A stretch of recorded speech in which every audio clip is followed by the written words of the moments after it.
How's going, guys? Welcome to the channel. I'm back with another banger for you all. Huge shout out to Frozen 2 Night for this story. If you wants to see awesome fanfiction like this, don't forget to subscribe. Now let's get into the video. Water trashed around like a storm has befallen the land, while lighting surged around the source of this whole ordeal. In the center of it were two young men, both who knew suffering in their own way. One who never knew of love and lived a life many would drive any man into a dark path. The other a boy who witnessed the death of his family and searched for power to avenge them. These two are Sasuke Uchiha and Naruto Uzumaki. Naruto has recently arrived, saving Sakura from being killed by a Rouge-Nin and ex-friend, Sasuke Uchiha. Kakashi was going to be the one to clash with Sasuke to end him, since he was his responsibility. He helped the boy have a taste of power, and soon it corrupted him. However, one of Naruto's clones held him back as he charged towards the last Uchiha, which led to this the second time their signature attack clashed. How, thought the Uchiha as he glared at Naruto. How can he still continues to match me? Sasuke's rage increased as their attacks were in a standstill. No, I will end him. Here and now. Sasuke increased the Chidori's strength by pumping more chakra into it. However, Naruto was a full chakra reserve and was able to match the Uchiha. But the blonde shinobi saw a black vortex being created beside them and felt it sucking them in. Naruto looked towards Sasuke to see him completely focused on stabbing him, again with the Chidori. His mind began to race on all possible courses of actions. Instead, it all led to a single choice. You owe me one later, team. Naruto used his free hand to make himself stand behind the vortex. Soon increasing the force of his Rasengan propelled the two shinobis into opposite directions. Although Sasuke's sight was blurry and can barely tell what he was seeing, he saw an orange smudge that was Naruto going into some kind of black vortex before it vanished. The crashing of waves soon ended and Kakashi along with Sakura saw Sasuke being propelled towards the cliff. However, there was no sight of Naruto. Zetsu appeared behind Sasuke before he could crash. The white-skinned man looked around to see two Naruto clones, however no Jinchuriki. Madara is not going to like this, he thought, as this put a small damper in their plans. And to make matters worse, he wasn't able to see what happened to the boy due to being placed on the young Uchiha's back. His sensory ability only felt the Jinchuriki no longer being here. Wonder where he disappeared to, thought the man as he sent a message to Madara of their current predicament. Dimension gap. After entering the vortex, Naruto was rendered unconscious. The only sensation he had before his world went dark was the sensation of falling, while he was unaware of his surroundings. Kyubi was working on healing his body that was being best described as put into the grinder. This place wherever he was is attacking him and giving him from both severe to minor injuries. The Biju was mostly focusing on the severe ones. The boy could heal the rest with a good night rest. But in a sudden moment he saw an orb made of white light floating outside of the seal. The Kitsune knew this aura since it felt it a long time ago. Feeling calmer than he ever had before, he applied the orb into the boy's chakra tube. Soon it went from light blue to almost a whitish blue color. Now he had to wait for the boy to confront him. Soon the black space began to turn white, and Naruto finally reached the end of the vortex. But now the question is the world ready for him? Unknown universe. A young teen has arrived to his dorm. He was going to attend U.A Academy, with little to no knowledge of the place, only knowing that it was once an all-girls school turned co-ed. The school when it first opened was an all-boys school. He has spiky orange hair that is shaved close on the sides and forms a crown in the back. He has a pair of glasses. He had a casual clothing of a black t-shirt with jeans and white sneakers. This teen is Takeru Uyama. Tomorrow the semester begins. Better start pack. He then heard something clash in the bushes beside him. He sees a teen possibly his age covered in cuts. What happened to you? The following day. Ugh. Naruto grunted as he opened his eyes. He looked around to see that he was in an apartment, and currently knew. If all the boxes that were in the room is to go by. Where am I? He looked down to see his body wrapped in medical tape. Oh, you're awake. The blonde turned to look at teen wearing a white sleeveless shirt and blue jeans. I found you outside yesterday and let me tell you I was worried. All those injuries looked painful. I see well thanks man. I'm Naruto, Uzumaki Naruto. The young shinobi extended his hand and the teen shook it. Name's Uyama Takaru. So can I ask how you ended up like that? As Naruto was about to respond, the door opened to the room. Takaru? It's me Haruko. I thought I can walk you to school for your first day, said a female voice. Naruto turned to look at Takaru. Friend of yours? The orange-haired teen chuckled as he rubbed the back of his head. Yeah, childhood friend to be exact. Okay, I'm going to open the door now. Soon Takaru and Naruto were greeted by Haruko. She has long purple hair that reached maybe past her waist, held up in a single ponytail by a red ribbon. The rest of her hair was on her face in several bangs. Light blue eyes. She blue with red lining sailor suit with a white and red lining and pantyhose underneath her skirt. Hey Takaru. She looked to Naruto who was on the sofa with bandages wrapped around his body. And who is your friend? The name is Uzumaki Naruto. Pleasure to meet you, he said with a smile. Nice to meet you too. My name is Amaya Haruko, Can I ask why you are injured? She asked, trying to not to be rude. Yeah, I mean you were covered in several cuts. Thankfully I was able to put enough bandages. Naruto looked at the two. He can tell that they are good people. Takaru brought him here and attended to his wounds, while Haruko has that big sisterly aura like I am. Okay, but you guys better have a good open mind, okay? The two teens nodded at him. Naruto soon began to tell him how he and his friend clashed with one another, creating some kind of vortex. He also told them the basic of his home like chakra and shinobi arts. Takaru and Haruko mentally agreed that this guy's friend was a complete jerk. They have only recently met the blonde and they already see him as a friend. But for this Sasuke to try and hurt him was a very clear sign that he wasn't friendly. Wait, so you are a ninja? Asked Takaru. Yep. Who wears orange? Naruto gave Takaru a stink eye. Are you insulting the color orange? The teen can tell that if he answered incorrectly it may lead to some pain. He put this as a mental note for the future. And no, I just asking since mostly ninjas wear black. Naruto calmed down and smiled. Yeah, but if I was able to hide in plain sight wearing an orange jumpsuit when I was younger, it'd show how much skills I have in the art of stealth. Takaru nodded in that point. To use one's clothing as a way to train in their stealth would be genius. So Naruto, what is this chakra? Asked Haruko, curious. Well, chakra is a combination of two energies. Physical energy that is collected from each and every one of the body's cells and can be increased through training, stimulants, and exercise. And spiritual energy which derived from the mind's consciousness and can be increased through studying, meditation, and experience. So if you make the two energies stronger, the chakra will become more powerful, said Naruto, giving them a quick rundown. So what happens if you lose all your chakra? Asked Takaru. Simple, you die. Takaru and Haruko gulped at that. To what they heard, this chakra appears to be powerful. And like all forms of power, it has a cost. But never expected it to your own life. And judging by you guys not knowing this, means I am not in the elemental nations anymore. Huh? Said the blonde. Hi. You are in Japan. And we never heard of that place before, said Haruko. Naruto sighed at that and looked at the two. Well, since I am in a new world with zero knowledge about it. So if it's possible. He put out a smile. Can I also join your guys' school? Takaru and Haruko smiled at the thought. Their new friend attending school with them was a pleasant thought. Naruto had a calm aura that would be nice to have around. Sure, you can come with us, said Haruko. So what is the name of this school? Haruko stood up and gave him a hand. The name is Tenbai Academy. Path to Tenbai. The three teens were walking through a park to reach their destination. Takaru gave Naruto a spare white shirt and tie, which Haruko had to help do, and blue pants. Naruto decided to stick with his ninja sandals since he had a different foot size to Takaru. He also had his kunai pouch which was wrapped around his right leg. So tell me something. Why did you choose Tenbai Academy? asked Haruko.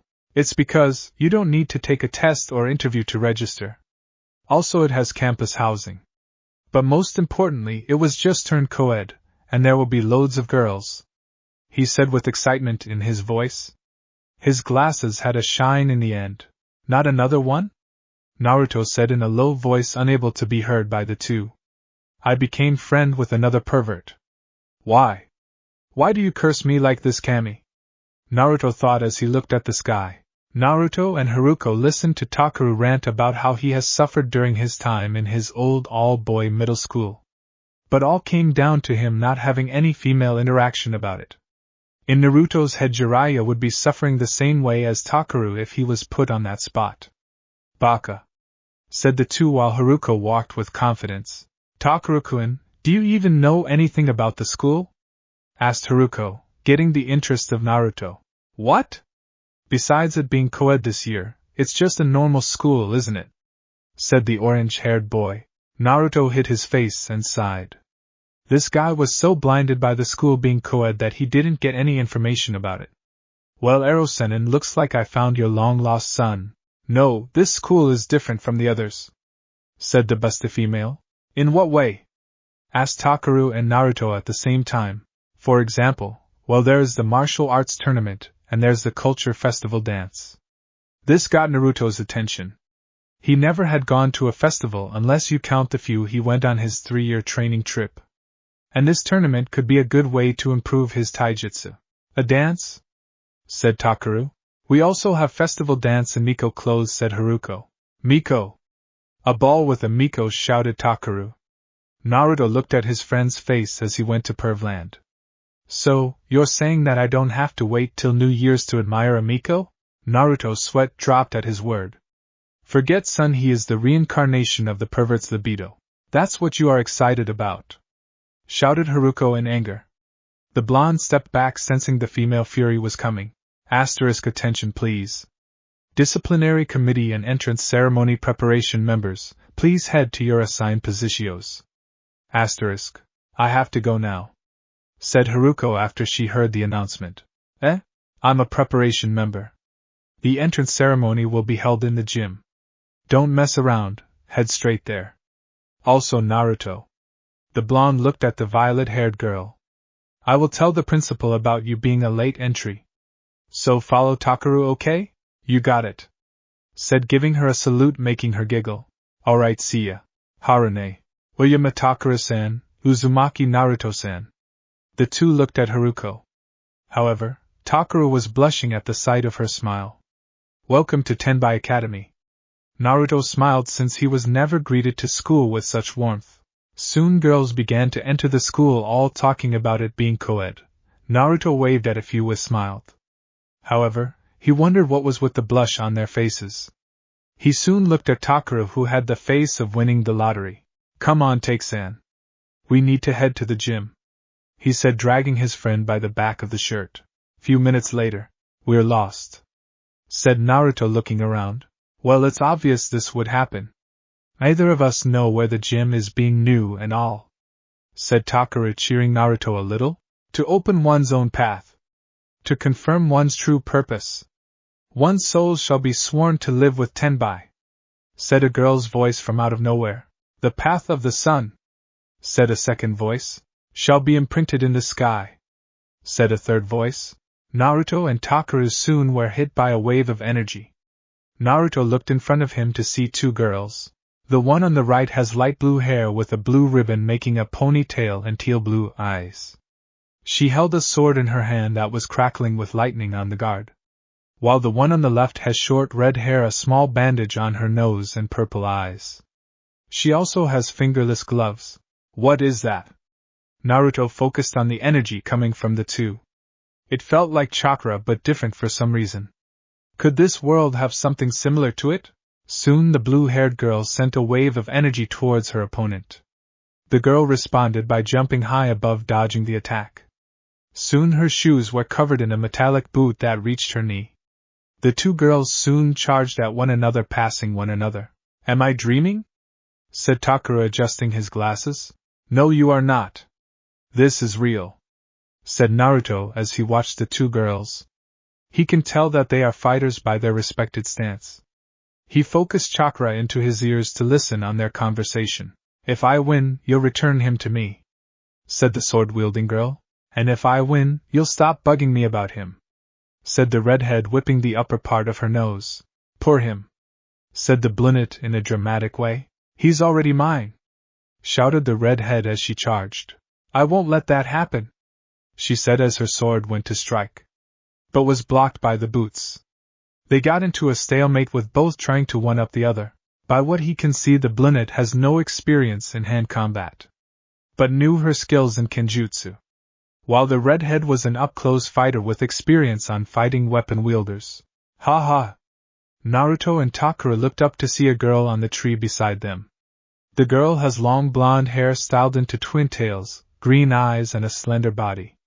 She was hanging upside down from one of the branches. Naruto averted his eyes to focus back on the fight. He didn't want to be on the any girl's bad side. Is that all right, Oju? To allow such a fight? Naruto heard a voice but could see a ball of orange light floating beside her. What's wrong with it?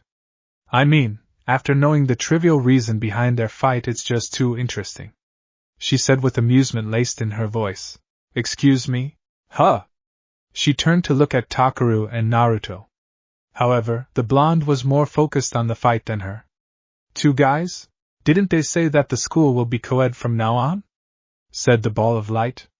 Naruto looked lower to see that whenever it spoke it would shine a little. Oh, that true. Well, what do you want? Said the girl. Takaru soon began to make charades. And the girl looked at the hand clues he was giving. Two are completely visible? What era is this joke from? Said the ball of light. Was he really born in this era? Said the girl. And soon realized when she looked up and her panties were exposed.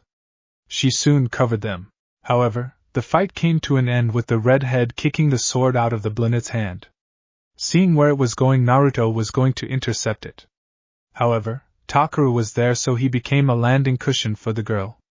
Naruto watched as light appeared as the two kissed. Oju! Shouted the orb as it rushed towards the girl. The girl pulled back, covering her lips as she looked at the knocked-out Takaru with a blush. A white sky, said Takaru as he had full view of what is under her skirt. A white sky, I understand, she said, grabbing him by his collar. Then let me send you to the Sky Kingdom, the girl said with anger, prepared to give him a good punch to the face. I'm sorry. I didn't see them. I didn't see white panties or anything like that. You just said the color of her panties. Which was confession to actually seeing them, thought Naruto as he prayed for his friend's swift punishment. Why you? Said the girl as her hand loosened. Are you alright, Oju? Said the ball as the girl lost all her fury. Naruto and Takaru were confused on her word. But Takaru decided to use the chance to escape. We have to go to the gym now. Excuse me? Come on, Naruto. See you later, you two, said Naruto as he followed Takaru. I've found him. I've found my sworn enemy. Wait, did that boy say two? She said as she looked at the small ball of light. That to her resembles a small man with flaming orange-yellow hair wearing a red hakama pant and shirt with white lining. 10 by Jim. Naruto laid back on the wall since the preparation committee weren't prepared for a late arrival. His soon wondered to the woman that was on the woman that was testing the microphone. She has long dark purple hair and wearing a magenta dress. On the side was Haruko along with another girl. She has blonde hair braided into a ring that hangs from the back of her head with a bun where the braid meets. She also has red-rimmed glasses. By what he can tell from her posture, she is strict. Everyone, congratulations on your admission. I am Tenbai Academy's principal, Rokuju Minori. As I welcome the new students today, I'd like to introduce our school. Our school's motto is, Mind, Beauty, Body. Whether it is mind or body, they both are beautiful and strong. This concept will not change even now that we became a co-ed school. The meaning of this principle is to let boys and girls harden themselves, and while abiding by the school's rules, to freely learn love and battles, said the principal.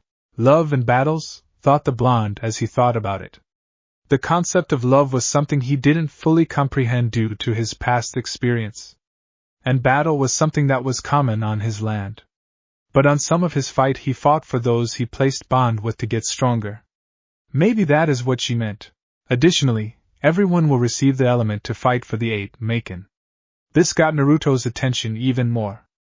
If you can become the owner of the 8 Maken by controlling your element, you'll surely have a very bright future. The blonde shinobi thought about those 2 girls fighting, the energy they were emitting and weapons they wielded. Could those be element and Maken? Well, rather than listening to me, it's easier to understand by watching. 2B, number 6, Kinui Garrett. Minori said, now giving the name of the brunette from earlier. Also from 2B, number 7, Shinatsu Azuki. Giving the name of the redhead. Principal Minori, Azuki-san and I have already had our battle. Informed Garrett to the principal.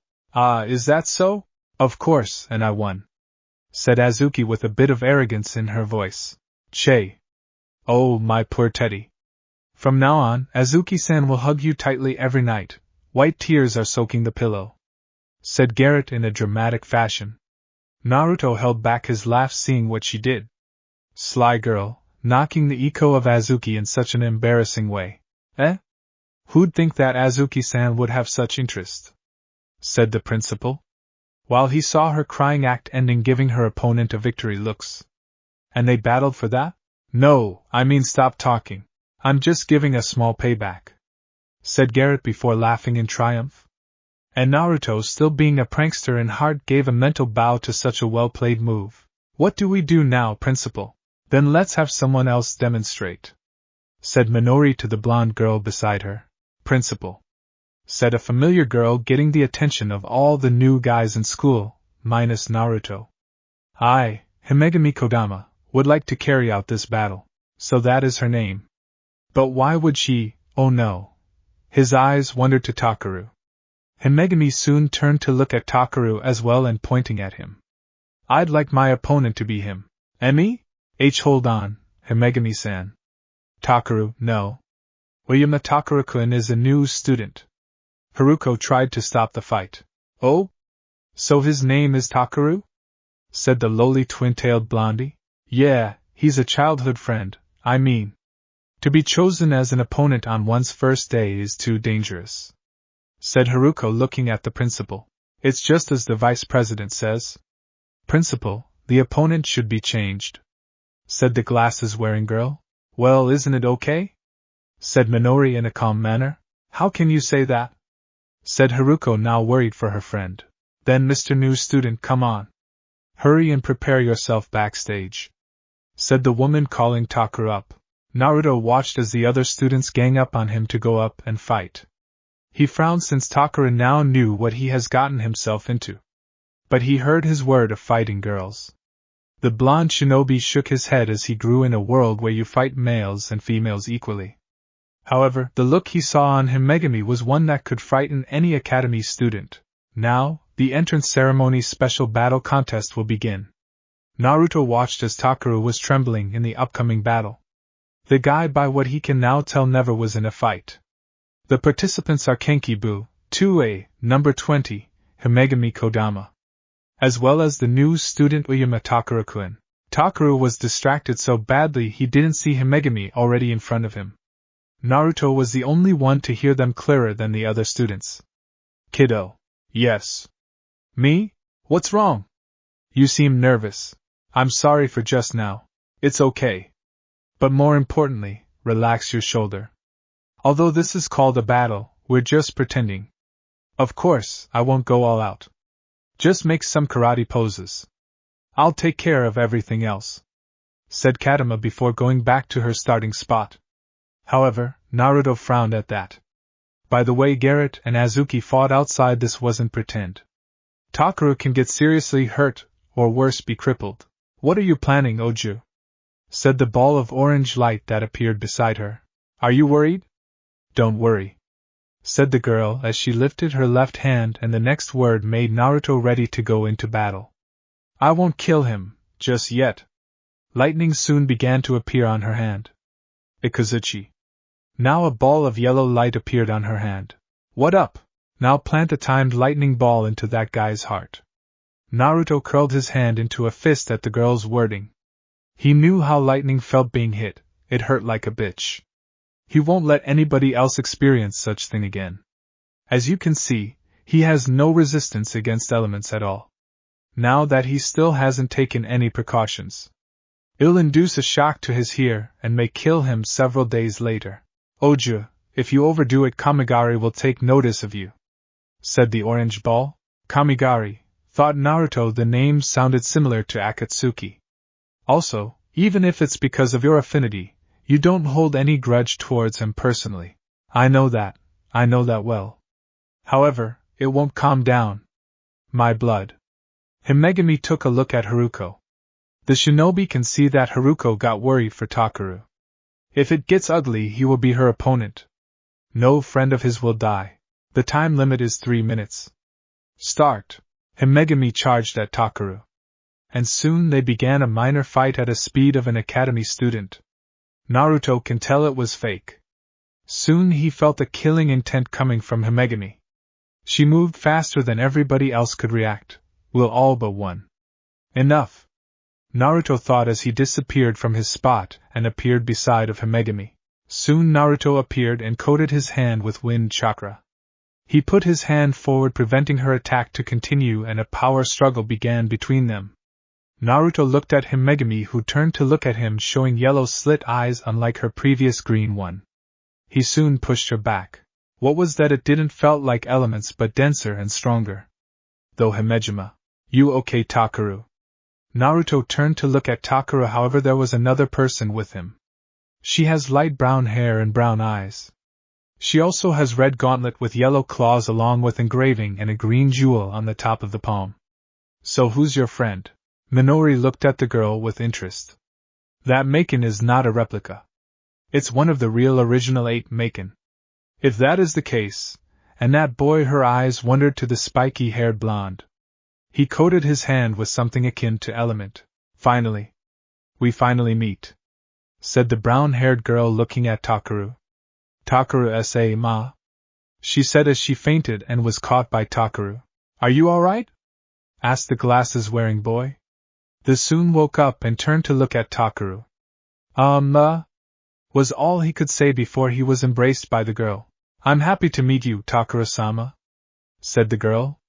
Soon all the boys were in shock and were releasing some killing intent, while the girls cheered at the sight, along with a few blushing at Naruto. Naruto chuckled at how things were not going to be dull any time soon. He turned to look at a devastated Haruko, and he almost fell on the floor laughing. Look, can I ask something? How do you know my name? He said nervously. Takeru-sama, you smell nice, said the girl with a cat-like smile. Impure contact between sexes is forbidden, shouted Haruko, that was now standing on the platform. Harune. Who are you? And how do you know Takeru? Asked Haruko, shaking in possible anger. The girl sticks her tongue out like saying whoops. It was cute and adorable. And soon looked at Haruko. I forgot to introduce myself. I'm Kushiya Inaho. From now on, I'll be here to protect Takeru-sama. Protect me? As Takeru-sama's fiancé, said Inaho. Naruto balled his hand and bit it, suppressing the urge to laugh at Haruko's expression. And when Inaho gave Takeru a kiss, Takeru was a very happy guy, and hell has risen from the ground. Haruko soon gave a feminine fury that could make Sakura look tamed.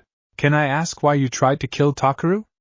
Asked Naruto to Himegami while everyone was distracted by Takeru getting a beating of a lifetime. The twin-tailed girl looked at Naruto with a guilty expression. How did you? That can be explained another time. Now answer my question, he asked, not dropping the subject. That is something personal. Also, he looked under my skirt and stole a kiss from me, she said, not wanting him explain to him. All right. Himegami looked at Naruto, amazed by him not wanting to go deeper into the subject. I can understand the last two, since it's any women will beat a pervert for what Takeru did. But can I say one thing? Try to get to know him first before killing him.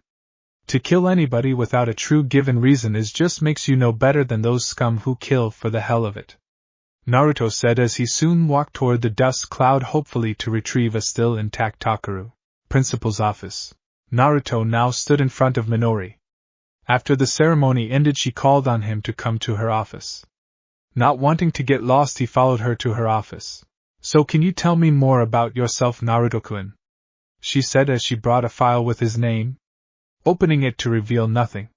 Since you aren't even a registered student, and don't appear in any database in Japan. Naruto sighed as he soon told her the same story he said to Takaru and Haruko. Minori, however, looked unchanged. However, mentally she was going through the possibilities. The boy has an ability that nobody has in this world and had a small similarity to Element.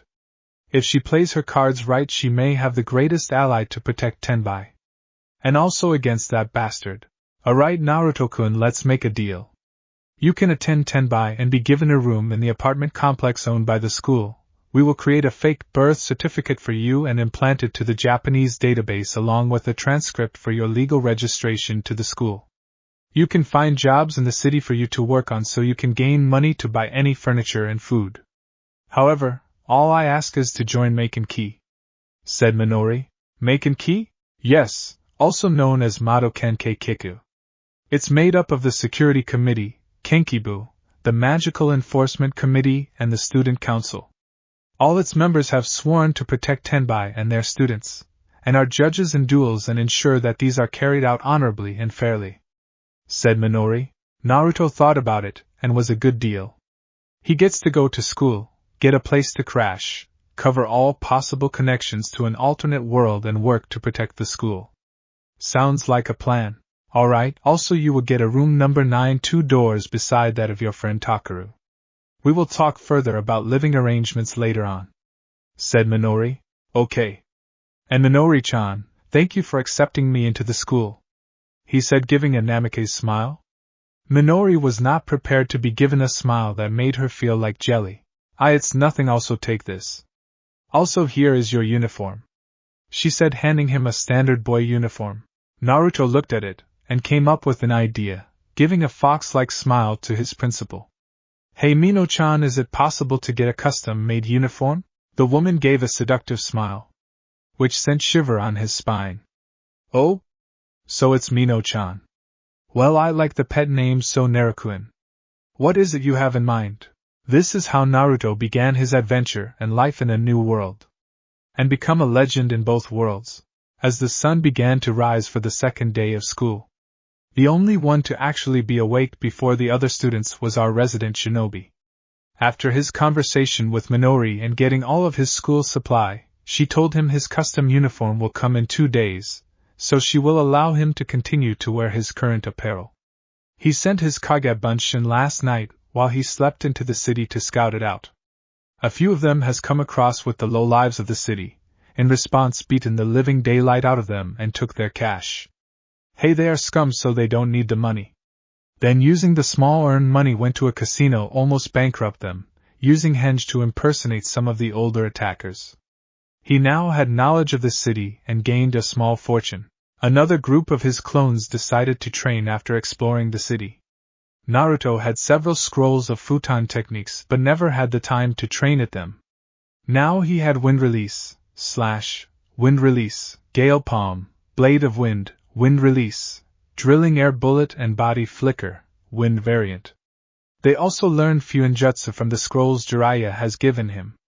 Naruto woke up at these memories with only an hour and a half for school to start. The blonde was surprised on how easily he was able to grasp the art of Fuinjutsu. He planned on putting a few gravity seals along with restriction seal for his physical training and a storage seals for his shinobi gear, while the last group decided to learn a bit about this world. They mainly trained in their writhing since both worlds had similar ways of writhing. It was also a good way to train for Fuinjutsu since the users need a steady hand and swift, precise movements. He now had brief knowledge but will later ask Minori for a tutor to fill in the gap. He will need it since he was the idiot of the class due to sabotage. Yeah, he knew it, but no one would believe the village demon. Jiraiya during their 3-year training trip also helped him in getting smarter. The reason why he was okay with going to school unlike when he was younger. Now we find him finishing his light training before heading to school. He did 5 laps around the apartment complex, 50 push-ups, 50 abdominal crunches, 50 squats, and 100 jumping jacks. all with under the influence of a gravity seal that was 5 times Earth gravity and restriction seals. Thankfully, his regenerative properties allowed him to regain all of his energy after the workout. Alright, time to go to my room, eat breakfast and head to class. Naruto was about to do a body flicker but heard Takuri yell in pain. Really? This early and already being beaten up? Sayo, well, not my problem since I am not the one who is being punished. Naruto soon did a tiger seal and he vanished but leaving behind a small vortex of wind, while pushing the dust around his last spot. 10 by Academy. After eating his breakfast, Naruto arrived at the gate, and saw a sight that made him gain a full-blown blush. Minori had her hair up in a ponytail held by a black ribbon and was wearing an orange track suit with white stripes on the side with a pair of slippers. It was also slightly open, reaching the upper part of her stomach, giving a nice view off her bust. And because Jiraiya forced him to learn how to measure a woman by a single glance, Minori's busts were bigger than Tsunade's. Seeing something you like? Said Minori in a seductive voice while putting her hands under her bust, making them look bigger. Is it wrong that I find my principal hot wearing an orange tracksuit? And how does she have an eye cup? Thought Naruto as he stayed quiet admiring Minori's beauty. Heaven. Up in heaven 3 men were watching a young blonde in his current predicament. These 3 are Jiraiya, Hiruzen and Zabuza. People who Naruto came to respect for their own unique reasons. Lucky brat! Shouted Jiraiya. His apprentices always were able to have beautiful women appear on their laps like it was nothing, while he didn't get squat. Good for Naruto. Smirked Sarutobi at his pseudo-grandson. The woman was a good catch. And knowing the boy, he would swoon her over. He saw how Naruto was able to win the heart of women, but was blinded by his crush to see it. Maybe he can find love in this world. Damn, that woman has enough freeze to compete with Mei-chan, said Zabuza. Damn it! Shouted a jealous super pervert. Now he was jealous of Zabuza and his past relationship with a woman like Mei Terumi who could rival Tsunade in the bus department. Back with Naruto. You know I mean. You look great, Mino-chan, said Naruto, trying to control himself. He didn't want to act like a pervert to his principal. He shall not follow the dark path of his deceased sensei. That path leads to untold pain by the opposite gender and cold, lonely nights. Minori smiled at his reaction. He looked cute when teased and blushing. And she had a small blush on the honest compliment. Many of the men she has come across always asked about her friend. And the only one who even showed interest on her, well, she dislikes him. Thank you, Naruto. She soon looks towards the front gate to see 4 students arriving almost late. Hey, you guys, Minori said as she pulled out a paper fan from out of nowhere. School has just begun and you already want Minori-chan's paper fan to throw flames? Naruto soon sees Haruko, Himegami and Inaho passing the gate. Good. 3 female students barely made it, said Minori. Naruto looked at the last member of the group, tired and exhausted. Note to self-help: train Takuru in increasing his stamina and speed. 'Cause it is beyond pathetic. Naruto vanished and appeared behind Takuru, and once more appeared in front of Haruko. Takuru, however, fell to the ground, noxious of the sudden acceleration of speed. Man up, be glad I didn't throw you over the gate. Takuru, are you okay? Asked a worried Haruko. While Himegami continued on. She turned to look at Takuru and her eyes shifted to a yellow with a slit pupil. Takuru shivered at the sight of the eyes while Naruto stood his ground. There it is again. Her eyes can change just like mine when I tap into Kyuubi's chakra. What is she? Thought the blonde. Could there be something similar to Jinchuriki in this world? Or is it part of her Maken? Haruko-san. All eyes soon turned to focus on the blonde girl that stood beside Haruko during the entrance ceremony. President, you, as student council vice president, were almost late. You can't be an example for the new students like this, said the girl with authority in his voice. Naruto cringed a little, recalling that tone of voice when being lectured by Irika. Those were dark days. I'm very sorry. Harune, that person is? Asked Takura, having no idea of who she is. Naruto was going to ask, but his orange-haired friend beat him to the punch. That's the student council president, Takaki Furan-san. She's this school #1 model student. Also she's famous for being 2 times as strict as others," said Haruko. "So behave good around Furan." "Got it," thought Naruto, keeping that to himself. Vice President. Yes. Even if this is a co-ed school, talking to a male student from so close up, Furan said, trying to say in a strong demeanor. However, Naruto noticed how she was trembling when pointing at the 2 childhood friends. Did something happen to her to make her feel uncomfortable around the opposite sex? Naruto thought as he clenched his hand. Even do he recently meet Furan? He hates men who would harm women in such a way. It's not like that. No. The new student Uyama-kun is a childhood friend of mine, said the vice president. A childhood friend? Said Furan. She soon looked repulsed when Takuru gave her a smile. Naruto sensed a small breeze and noticed Furan's skirt slightly moving upward. Not wanting her to feel uncomfortable, he moved Takuru's head to avoid looking at her direction. He was also going to move his head but was too slow. He saw her white panties with an orange ribbon and light blue markings. But then she covered it to turn around and revealing a bear, thought Naruto as he soon looked away and had a small blush. Who knew that the strict girl had such a cute side? He will tease her about it once she is comfortable with him around. Naruto, let go of my head. It feels like it will snap, said Takuru as he tried to move his head back but unable to since he wasn't strong enough. It's a bear, said Inoho in joy. President, Haruko said, looking surprised by the sight. You're wearing unexpectedly cute underwear. Himegami nodded, approving of such cute choice of underwear. Furan soon began to feel embarrassed and tears accumulated in her eyes. Unable to hold her emotions back, she shouted, "No!"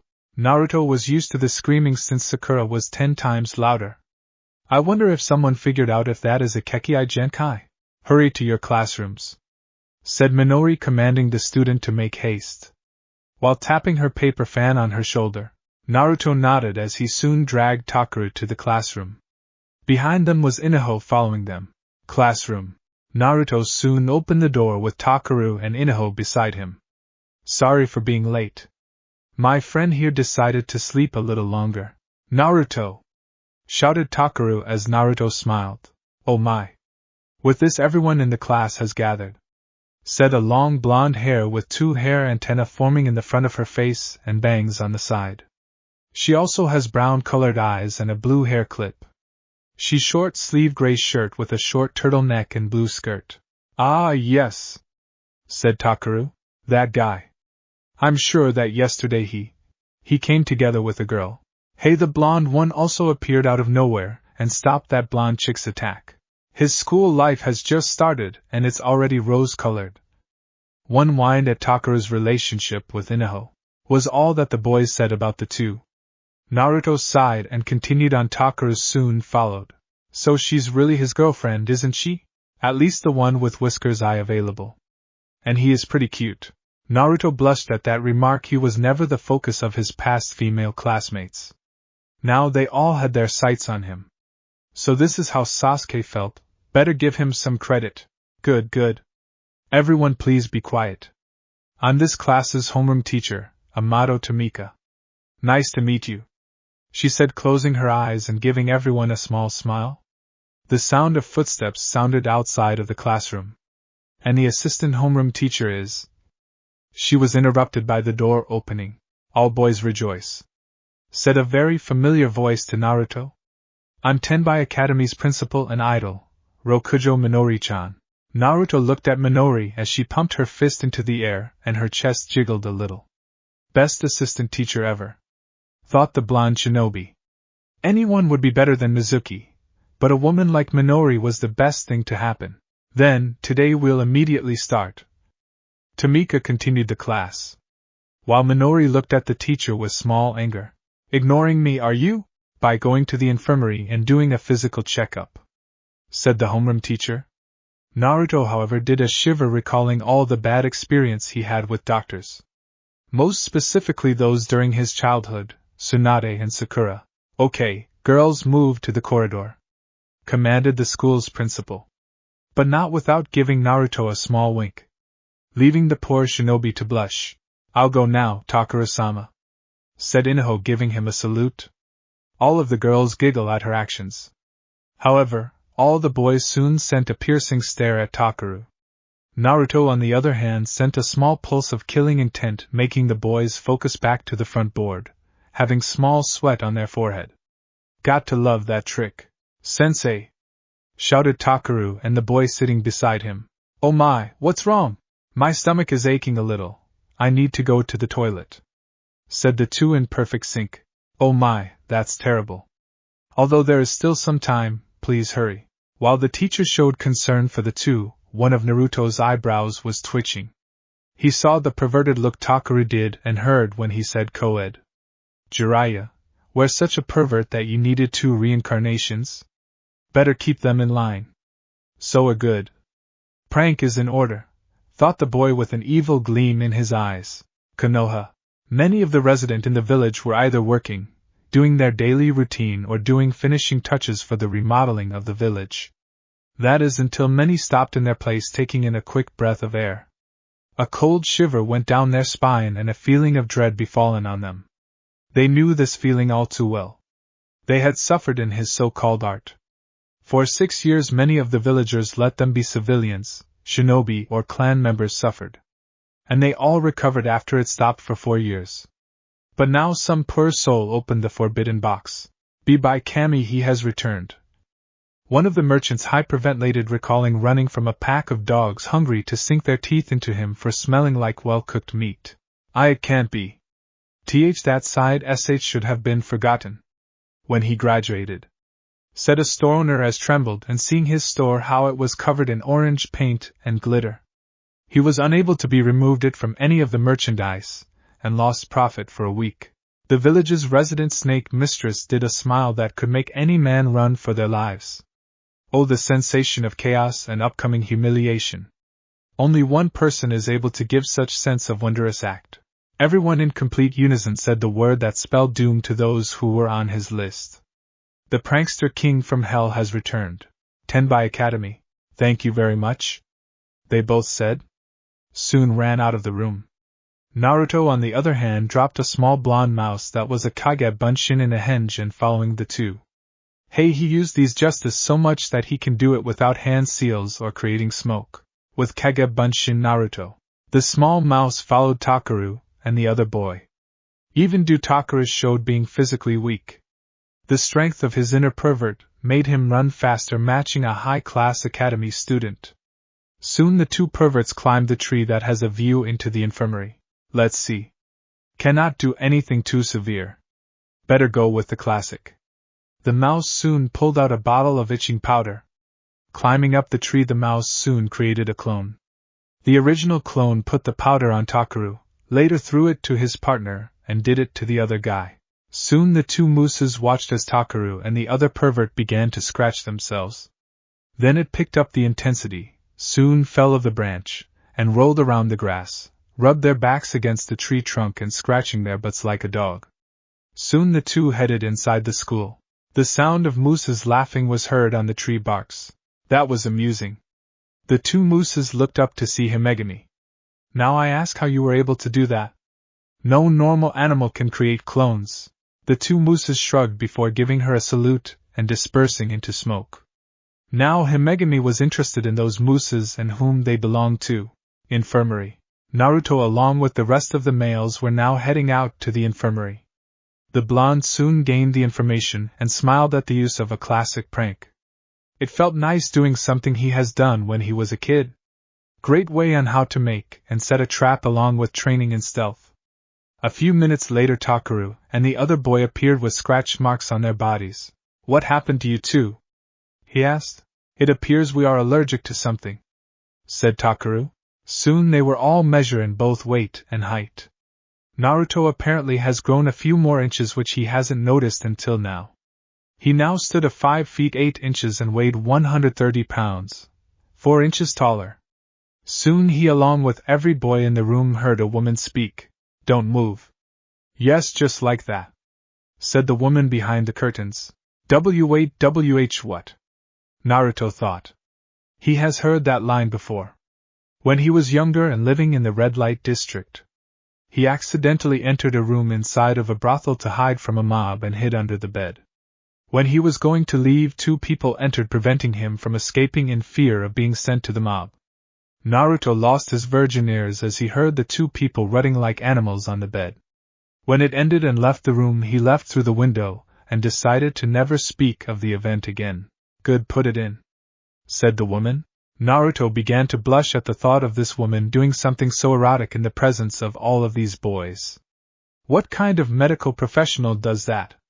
Even the image was pretty hot. Damn you, Jiraiya, screamed Naruto mentally at his deceased teacher. His teaching has finally begun to affect him. You have to put it deeper, she said. Soon the rest of the males in the room began to follow his line of thought. It took them all a while to get the picture. And Naruto cursed his godfather for being such a pervert, and his accursed books. Why did he have to be trained by the biggest pervert in the elemental nation? Yes, just like that. What? Said Takaru, being the voice of all the males in the room. Naruto heard a male gulp at the thought of the woman behind the curtain doing to his fellow classmate. That was too fast. You have to hold back a little, said the woman.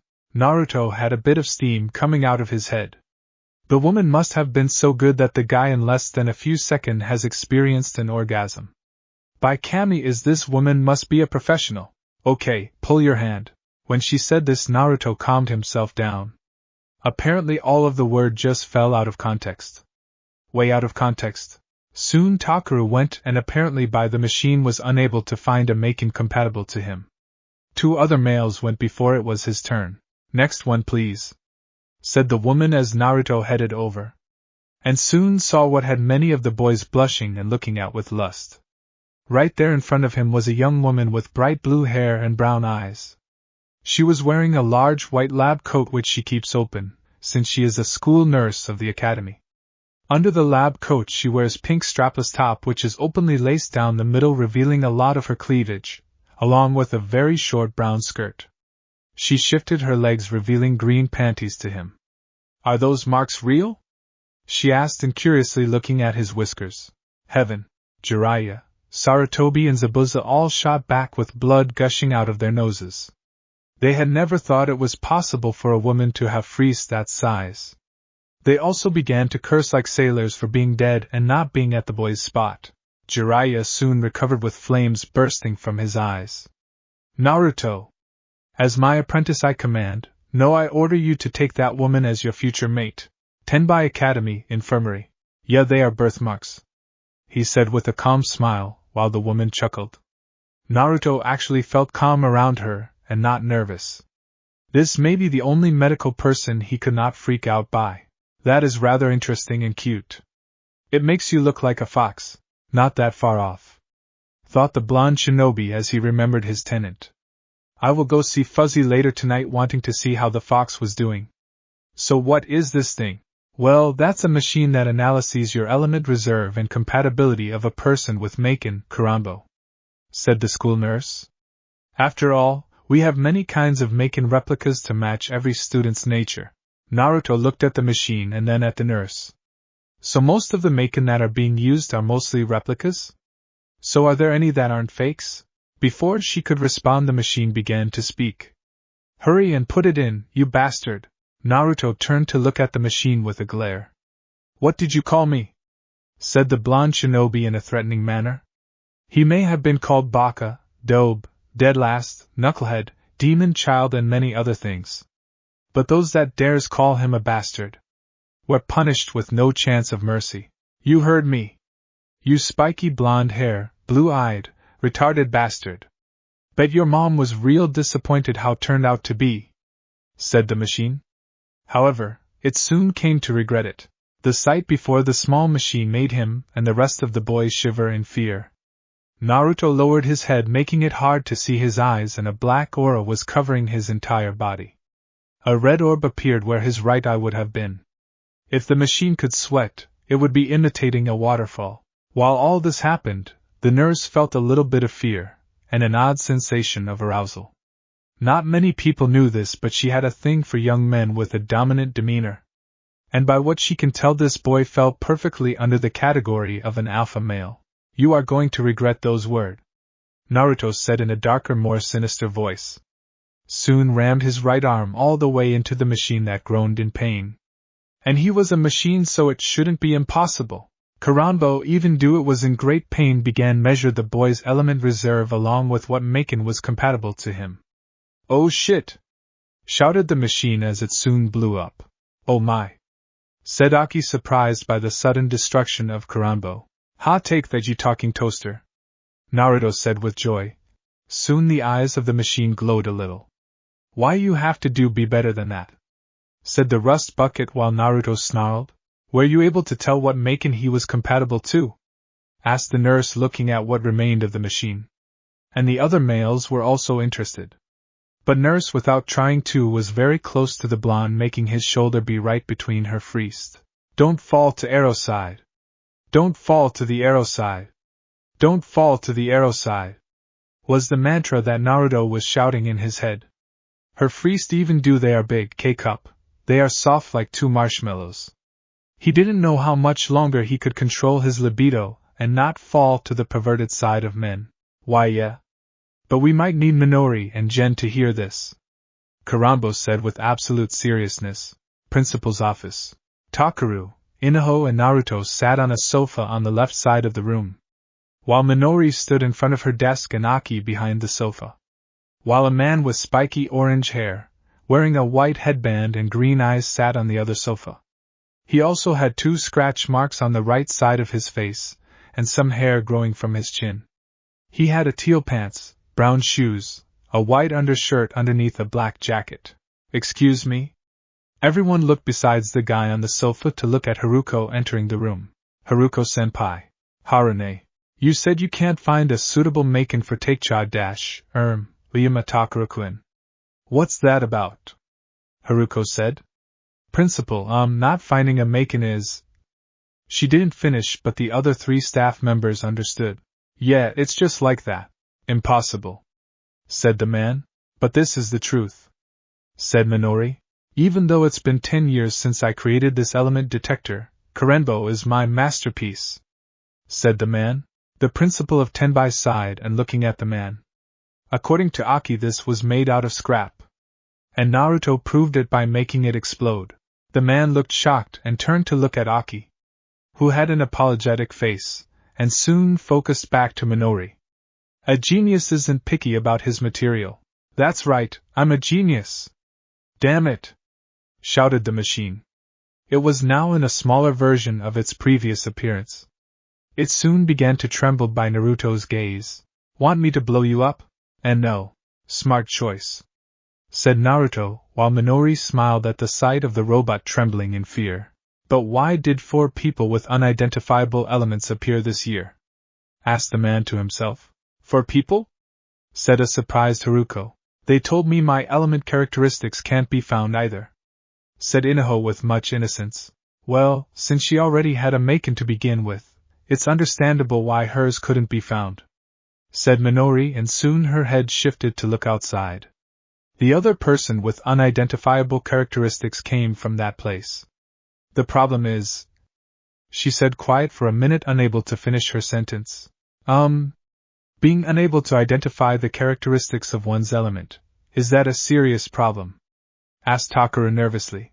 It's a great problem, shouted the man, Minori and Haruko together, now standing a few inches from Takaru.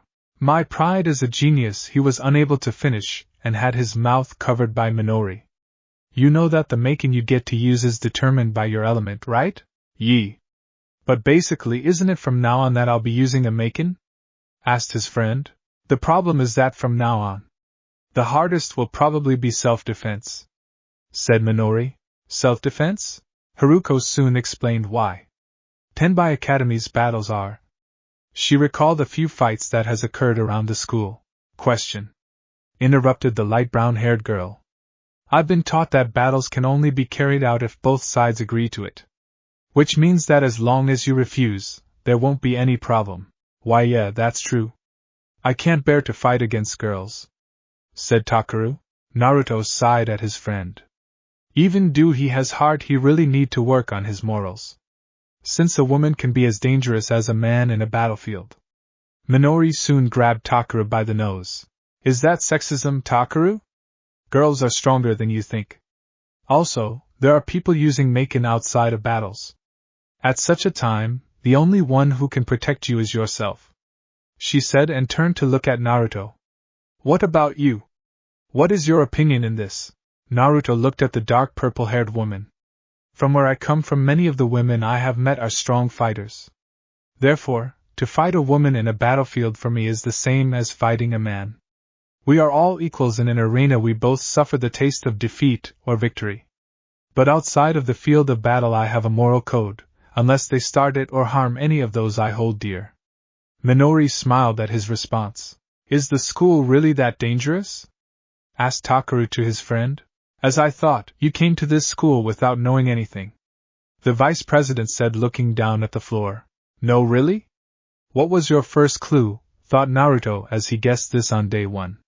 The guy was completely in Pervyland and didn't read the fine print. It's alright. I'll protect Takeru-sama, said Inoho, however didn't see the annoyed look Haruko had on her face. Gen, this guy's Maken, will it take long? Asked Minori to the now identified Gen. Who do you think I am? Just a month will be enough. Now. His eyes moved to Naruto. We speak to the fourth person whose was able to destroy my precious masterpiece. So Kuranbo, how much element does he have and what is his Maken? To be precise, I may have only been able to measure a quarter of his element reserve. This shocked the teachers. To have such a large reserve was unheard of. As for his Maken, it's Aramentaru. Why, you're joking, alright? Asked Gen, hopping the machine was pulling his leg. Gen, for once I am not kidding, even do I wish I were. The blonde over there is compatible to the most dangerous Maken in the world. And powerful enough that it could match one of the original 8. If the Murakumo was thought to be destructive, they haven't witnessed that thing's power, said the talking toaster. What is this Aramentaru? Asked Naruto, curious about this Maken. It sounded powerful and also, judging by their faces, very deadly. Minori soon began to speak while sitting on her desk. Aramentaru, also known as the elemental sword or nature's wrath. A Maken that has enough power to match that of the original 8, if not surpass them. No one knows the true origin of the blade, or how it was created. Some say that it was created by the Shinto goddess Izanami no Mikoto before her death. Others say that it was forged by Amatsumara, who took a fawn from each of Orochi's heads and finished it under the night of a full moon. But one thing is clear, that Maken has the power to bring down the force of nature to its enemies, said Minori as she sighed. In all of Tenbai's history, and even before the foundation of our academy, only 2 others were compatible to that blade. The last wielder on his deathbed decided to give Aramentaru to us, only for it to be placed at the shrine at the top of Amanohara, waiting for its next wielder to appear. We forbid any students going up to the shrine and take that sword, for it has a defense mechanism of electrifying those who aren't a wielder. That is until now. She looked at the blonde shinobi. For you, Naruto-kun, are the 3rd wielder of the Aramentaru. Naruto, along with Takeru, Inoho and Haruko, were shocked. For the Maken sounds so powerful, it will need one just as powerful to wield it. The shinobi was trembling in excitement. He was able to gain a trump card to face the Akatsuki, and possibly become Hokage. So, when can we go up to the shrine? Asked Naruto with a fox-like smile.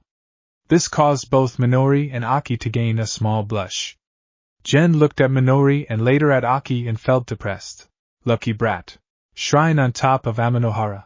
After leaving the principal's office, Naruto followed Gen, Minori and Aki up the steps of Amanohara. Takeru and Inoho stayed behind since they were not allowed unless any member of the school staff granted permission. He was lucky to be a shinobi, for any civilians would be exhausted when they reached the top. There before them was an average shrine with white pillars, white walls and red tile roofing. Alright, follow us, for it is inside, said Minori as Naruto followed. However, he felt some power in the center of the clearing. He didn't know what it was, but it felt familiar. Soon Aki, Jen, Minori and Naruto entered the shrine and saw on the other side of the room was a katana placed on a display stand. The katana's hilt was made of orange braid with white ray skin. Both the guard and pommel has a gold shine similar to gold, but a green gem was visible on the butt cap. The blade was sheathed in a black scabbard with a flame design on its far end. It also has an orange seijo. Under it was a white scroll. Naruto walked up to the sword and grabbed the scroll. He felt like a bit of his chakra was taken into the scroll. The knot holding it let itself go, and Naruto began to read the context it held. To the one who is chosen by Eremitaru. If you are reading this, then that means you are the one selected to wield Eremitaru. So I will tell you how to summon the Maken and a tip on how to use elemental shift. To start the bonding with it, you must unsheath Eremitaru. The bond will be both physical and spiritual. Once the bonding is complete, Eremitaru will go to its personal pocket dimension that only you have access to. Now to summon Eremitaru you must say destroy all evil, Eremitaru. To send it back simply say rest Eremitaru. Now for its elemental shift you must first say awaken blade of dash and choose from one of the 8.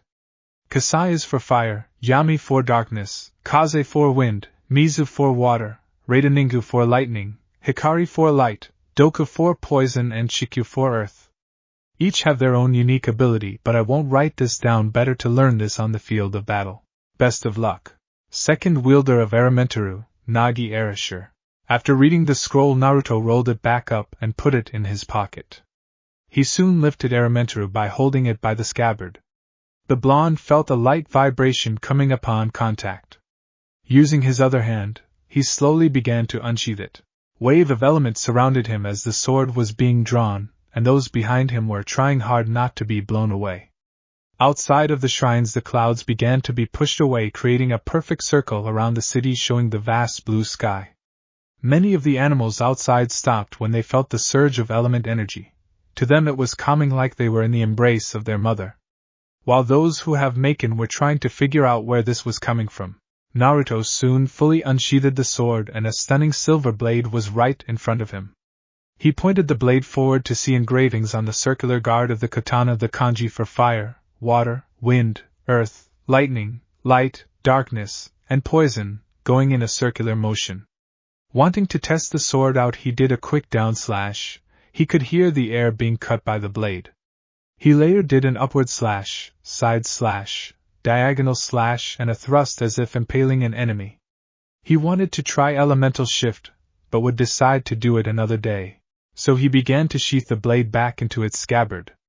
The blade, once fully sheathed, disappeared in a gray light. Like it was never there. Okay, that was pretty cool. Nice display, Naruto-kun, said Minori, looking at the blonde interdimensional shinobi. She was amazed by the amount of power that Naruto has at his disposal. It was going to be interesting watching the boy grow. Aki nodded in agreement with the school's principal. Impressive, I never felt such large amount of element being emitted like that before, said Jen as he thought of the Eremitaru. That Maken, like the original 8, are in the best form to describe, perfect. None of the replica Maken could come close to those created by the Kamis. Even though it's a large pill to swallow, it is true. Naruto rubbed the back of his head in embarrassment. He wasn't used to being praised by people. The blonde soon calms down and looks at Minori. Well, I am ready to meet my fellow comrades of Maken-Ki, Mino-chan. Alright. Well, follow me. You will be part of the Kenkibu. Also, Aki over here is their staff advisor of Maken-Ki, said Minori, pointing at the school nurse. Naruto turned to look at Aki and doing the Namikaze smile. It will be a pleasure working with you, Aki-chan. Like all women who see the smile he and his dad possess. Her feet became a bit weak, and her face has gained a small visible blush. Hi, same tea to you and Naruto-kun. Minori turned to look at Aki, who was blushing and stuttering. Oh hell no! You will not get him, thought the busted principal. Even though Naruto was a student of the school, he was better than most men she knew. And also all males always focused on Aki for having larger frees than her. She will not lose a boy who find her attractive. Aki looked at her purple-haired friend and noticed the small glare. She figured that she liked the blonde boy by how she allows him to call her Mino-chan. Nevertheless, even if she was not a physical combatant like her, she will not lose. You haven't placed claims, Minori. So he is fair game. The two men looked at the two women with hint of fear as they were both covered in a greenish aura and sparks were appearing in the center of the two busted women. Behind Minori was an orange tiger with red eyes, while Aki had a blue dragon with brown eyes. Jen. Yeah. Remind me to never piss them off, said Naruto at the Maken blacksmith. The two women before him may be beautiful and he likes strong women, but they have feminine fury that could make men shit their pants and cry for their mommies. Deal. As long as you do the same for me, said the man as Naruto nodded at the agreement. Later, Mino-chan, Aki-chan. I have school tomorrow, sweet dreams, the blonde said as he disappeared in a shunshin, leaving poor Jen behind. After obtaining Erementaru, Naruto headed home. He soon went into his mindscape to talk to the Kyuubi. However, he wasn't expecting it to be so pleasant. Flashback. Naruto soon appears in his mindscape. It still looked like a sewer with tubes representing his chakra system. He followed it all the way towards the source. There before him was a giant metal bars and a seal in the center. He looked behind it to see the giant nine-tailed fox sleeping. Hey Kyuubi, the boy said, awakening the fox from his slumber. Hello Kit. Why are you here? Asked the fox. Naruto stayed quiet for a moment, collecting what he was going to say. I wanted to talk. Talk? Yeah. Naruto said as he sat in a lotus position in the water. You see, we are currently not in the elemental nation. We are in an entirely new world and maybe for a while out of the Akatsuki's grasp. I may not like you and I bet the feeling is mutual. Getting a nod from the fox. But I want to try to get along with you. Settle our differences and work together. To stop them from completing their plans. The fox stared at Naruto and checking for any negative emotion. He felt none of that. True, I detest you and your kind for sealing away me and my siblings, said the fox. However, I can see that you are different. I had seen your memories. You have gone through hell and continued to stay sane, while any weaker men would have been crushed by going a single day in your shoes. And even do I dislike you, I dislike that orange-masked freak even more. For now, I will work with you, the Kyuubi said, making Naruto do a fist pump. But if you so much as betray me, and begin to see me like some sort of slave. One of his nails shot out of the bar and was a few inches from Naruto's eyes. I will not hesitate to kill you. Naruto smirked at the powerful beast and moved its nail out of the way. Don't worry, I won't betray your trust. That is a promise of a lifetime, he said with a smile on his face.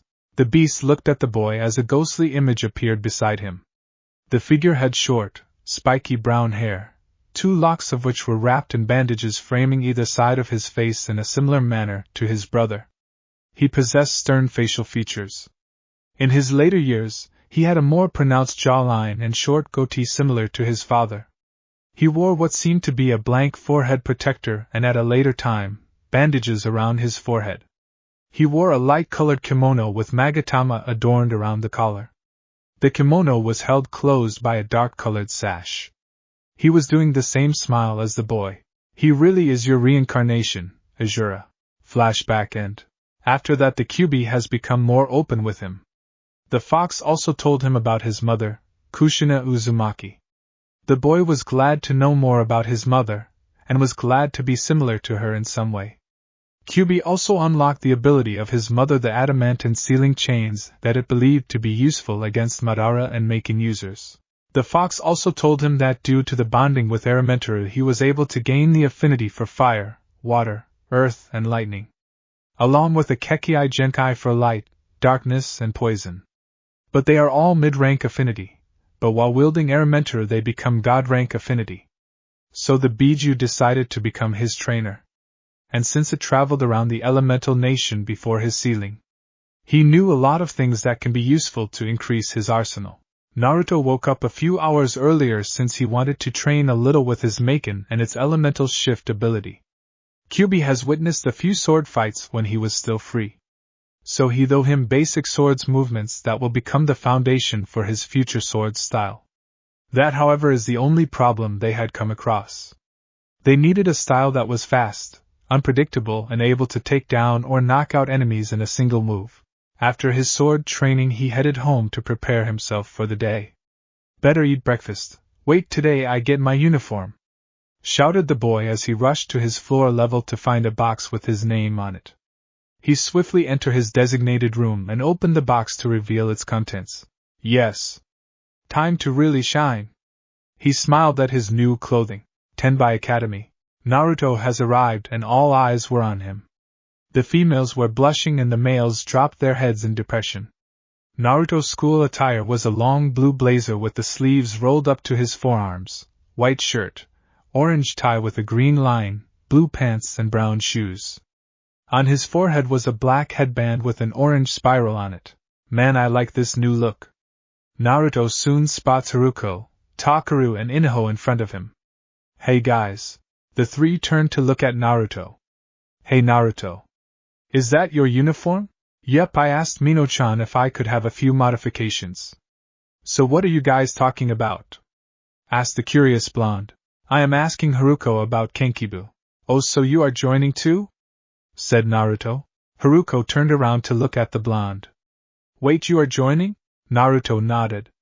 Yep, one of the things that Minori-chan requested of me when I joined the school.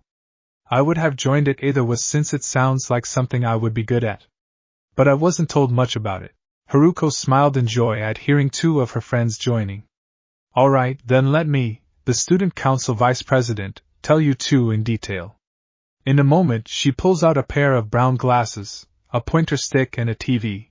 Seriously, where do people pull things like this out of nowhere? Thought the blonde. Your guess is as good as mine. Your race is a mystery to me. In Tenbai Academy there's a group of people representing the students, namely the student council. Showing the image of Furan and Haruko in their respected positions. All kinds of troublesome incidents are reported in the school. Taking care of those is the responsibility of Madu Shikubu and an instructor from year 1 and up, she said while wagging the pointer back and forth. Additionally, to support the Shikubu, there is the Kenkibu. Haruko tapped the screen. Are you listening? Why yes, said Inoue and Takara, trying to process the information. Naruto nodded as he was fully into it. Hey, he is a child soldier. These sort of thing is natural for someone like him. Even though we haven't had the chance to be in action lately, now that the school became co-ed, it's likely that there will be more trouble. Haruko soon did a light cough and removed the glasses. That's why with me, Amaya Haruko, as club president, will be really active again. In other words, the peace in Tenbai Academy from today onward will depend on our efforts. To allow every student to live a bright and happy school life, the Kenkibu gives its best every day. That's it, explanation over. Takaru and Inoue both look like their brain has been fried and thrown into a blender. While Naruto felt more motivated than ever.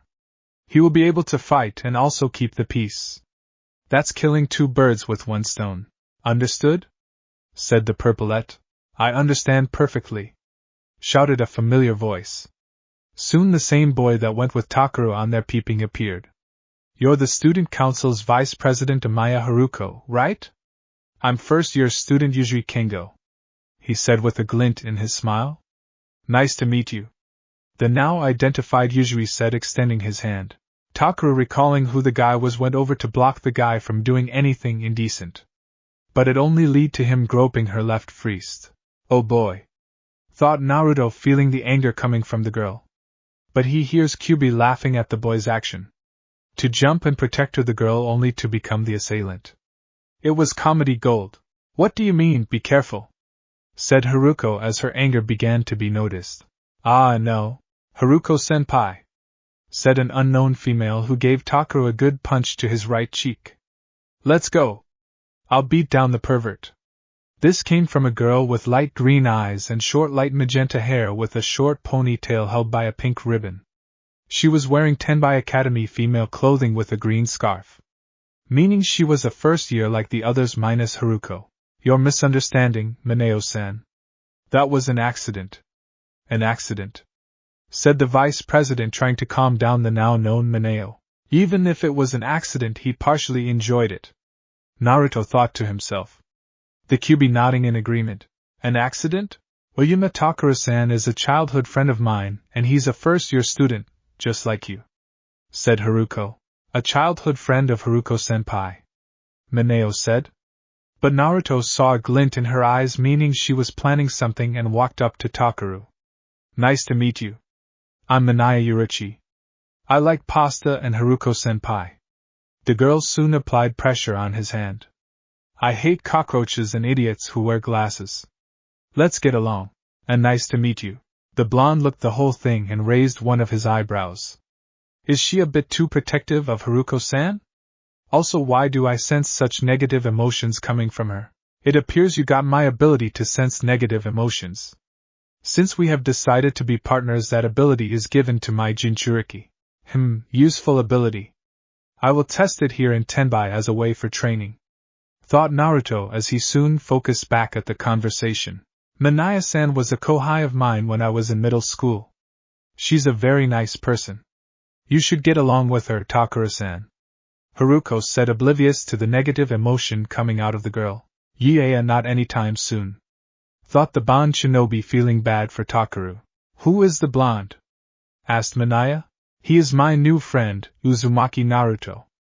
Also a first-year student. Haruko said, introducing him to her kohai. Nice to meet you. She said, shaking his hand and applying the same strength she did with Takaru. However, Naruto was able to counteract by applying his own strength, while keeping a straight face. Nice to meet you too, Minaya-san. I am Uzumaki Naruto. I like ramen, the color orange, my friends, training and cooking. I dislike vegetable, anyone who mocks orange, those who threaten and hurt my friends and perverts. When he said the last part, she lessened her grip, and so did he. Really? You hate perverts. But you are a guy. Most of them are perverts or jerks, said a surprised girl. Well, I am not most guys. In addition, I had 2 perverted teachers and I swore to never to become like them. Also, I prefer fighting jerks than being one, said Naruto, gaining a few respect points from Minaya. You're not so bad. Same to you, he said with a smile. But I will keep you on a leash. Takura may be a pervert, but he doesn't deserve constant physical abuse. Only when he really deserves it. Oh, I almost forgot, Haruka-senpai, there is a fight occurring at the schoolyard. The girl told her senpai. A battle at the schoolyard? Asked Haruko. Yes, please come quickly, said Minaya. Everyone soon followed the petite girl to the schoolyard. Tenbai schoolyard. There in the schoolyard was Azuki, who was getting ready to fight. In front of her was a tall, muscular freshman, with brown hair and a signature visor hat. Are you sure? If I win, you'll become my lover, the guy said, finishing with a blush on his face. Yeah, but if I win, you have to promise you won't pester me anymore, Azuki said, adjusting her glove. Azuki-san, it's you again? Said Haruko, as if this was a normal thing. The red-haired girl turned to look at her. Ha, Vice President, you're late. What is it about this time? Asked the Vice President of the Student Council. A senpai is responsible for taking care of stupid younger students, she said, turning to look at the guy. Eh? That guy is, said Yujiri, getting the attention of both Naruto and Takaru. However, Naruto felt the lust that was coming from the guy. It was sickening. Do you know him? Kurigasa Kai. A hardcore guy that you don't see nowadays. Even though he's almost 16, he has never had a girlfriend, said Yujiri. Sound familiar? Shut up, Baka Kitsune, said Naruto, annoyed since he was on the same boat. He was single for 16 years, all because he never continuously pursued Sakura. Kyubi laughs at his tenant annoyance. Why do you know such trivial stuff? Goodness, fighting for such a reason, Himegami said as she soon appears. Well, being able to express your love straightforwardly is way better than some peeping trash. 2 imaginary arrows hit Takaru and Yujiri in the heart. Naruto snickered at the truth that has been spoken. Then let me start the battle ritual, said Himegami, standing in the center. The 2 flows opposing each other. The path of 2 crosses here. To open one's own path. To confirm one's true purpose. One soul shall be sworn to live with Tenbai. The path of the sun, shouted Azuki and Kai in unison, shall be imprinted in the sky. What is the matter with you? You're not even taking a stance, said Kai, seeing the violet-eyed girl standing straight. Naruto knew that she was a strong fighter and can start a fight without the need of taking a stance. After all, he did witness her fight with Garrett the other day. As if I'd need to get serious against a new student, she said arrogantly. I'll be fine without a Maken. Come here. That choice is going to cost her, thought the blonde-haired shinobi. To underestimate an opponent is risky and they can use this to their advantage. After all, he defeated many people for underestimating him because of his rank of genin. Humph, being arrogant is also part of your charm. But you'll regret that, the guy said as he charged towards the girl. Azuki dodged his grab by jumping over his, getting a chance to kick him in the face with her right leg. However, the sound of metal being hit was heard. It's hard, said Azuki, wincing in slight pain.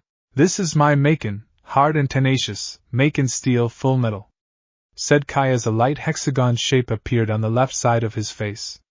The tall teen soon did a downward punch, ripping her shirt and exposing her bra, which were white with green stripes. All of the men celebrated at the sight of her underwear, but were silenced when Naruto released killing intent. If there is one thing, he hates, it's men who act perversely when a woman has their clothing torn. Nevertheless, he blushed a little at the sight too. He didn't fully show it like his fellow male classmates. Referee. Change of conditions. If I win, he'll cover the cost for my uniform. And my underwear as well, said a now annoyed Azuki.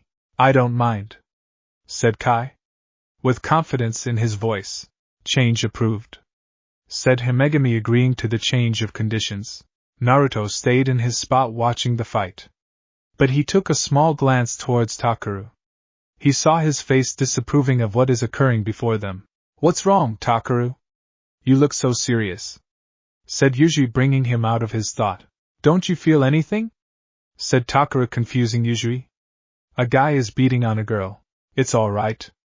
All eyes went to Haruko, minus Naruto, who continued to watch, and Kodama, who was the referee. Azuki-san's strong and girls are much more powerful than you imagine. Or are you saying you don't like the fact that a girl is fighting? Said Himegami, putting in her own thought. Turning to look at Takeru. While that was happening, Naruto has come up with the full ability of Kai's Maken.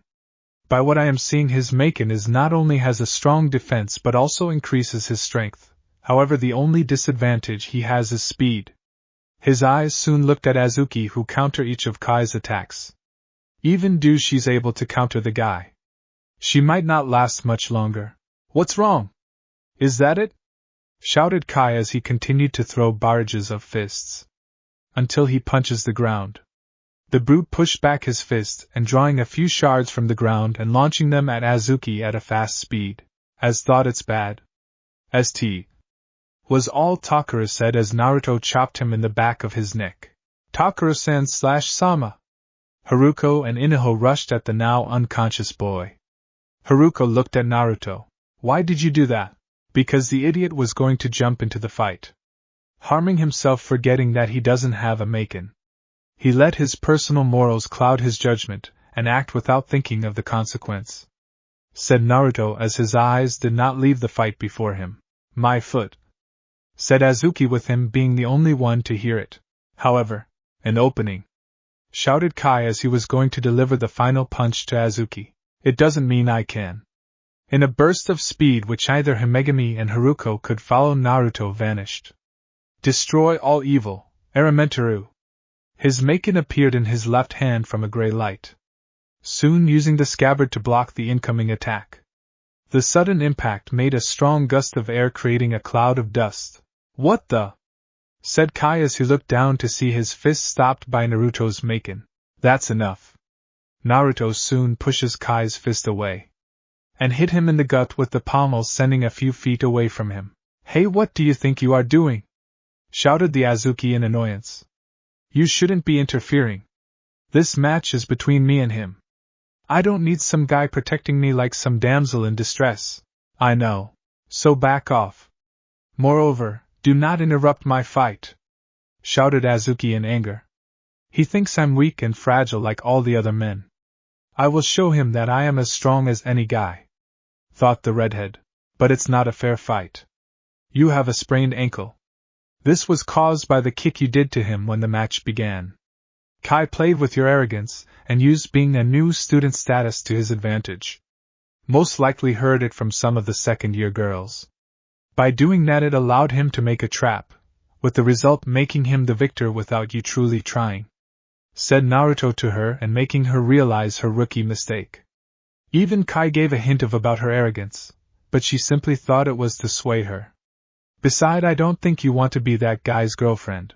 Naruto stabbed Aramentaro one moment to the ground while removing his blazer and handing it to Azuki. Here, use this to cover yourself. I don't think you want any guy to get a free show, he said while not turning around out of respect and to keep an eye on Kai.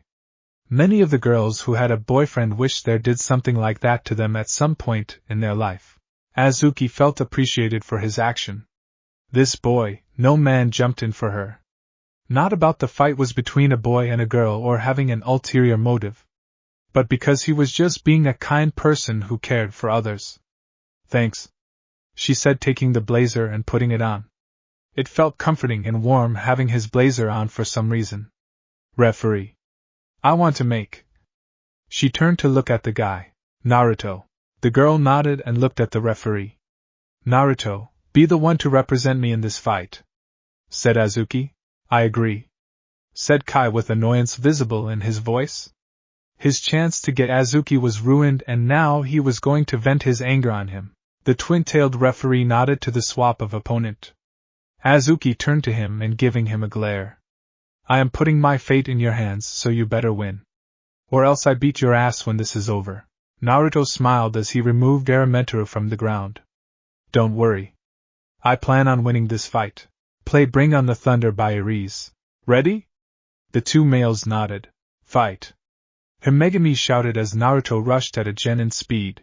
Kai threw a punch hopping to hit Naruto in the face. However, the boy moved to the side and hits Kai in the stomach with his scabbard in a bat-like motion. And pushing back a few inches. What, thought the tall male as he felt the hit. How was able to hit through my Maken? He was unable to think as the blonde once more came at him. He crossed his arm going on the defense. Naruto hit him multiple times with his scabbard, hitting him in the forearms, shoulders, sides, wrists, and elbows. The only reason that Kai was even flinching was that the scabbard was coated with his chakra, hardening it and making it stronger than any known metal. Basic chakra flow technique, got to love it. Kai had enough and did a straight punch aimed to his chest. But he jumped back, avoiding the attack. Curious, questioned Kai. Why do you even want Azuki? What is it about her that you want to fight her to be your girlfriend? Asked Naruto as he used Aramentaro as a cane, placing both his hands on the pommel.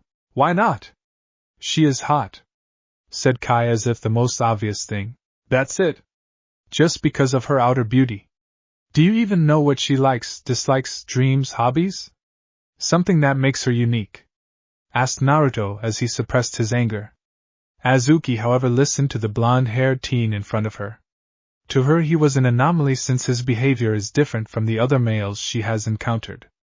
It was refreshing to see a male acting different from the rest. Who cares about that? All that matters is the looks. Naruto lowered his head as he brought his Maken to eye level. You know I was not planning on drawing my Maken. But now... He placed his other hand on the hilt, slowly drawing the blade as a massive surge of element began to emit from him. You will be the first to face its wrath. Fully unsheathing his Maken, while the scabbard disintegrated into particle of gray light. Awaken blade of lightning, Raitaningu! Shouted Naruto as the blade soon was turned pure yellow and arcs of lightning began to surge from it. Kai looked at the blade nervously, but soon his bravado returned, covering it. You think some little lightning can beat me? I don't think.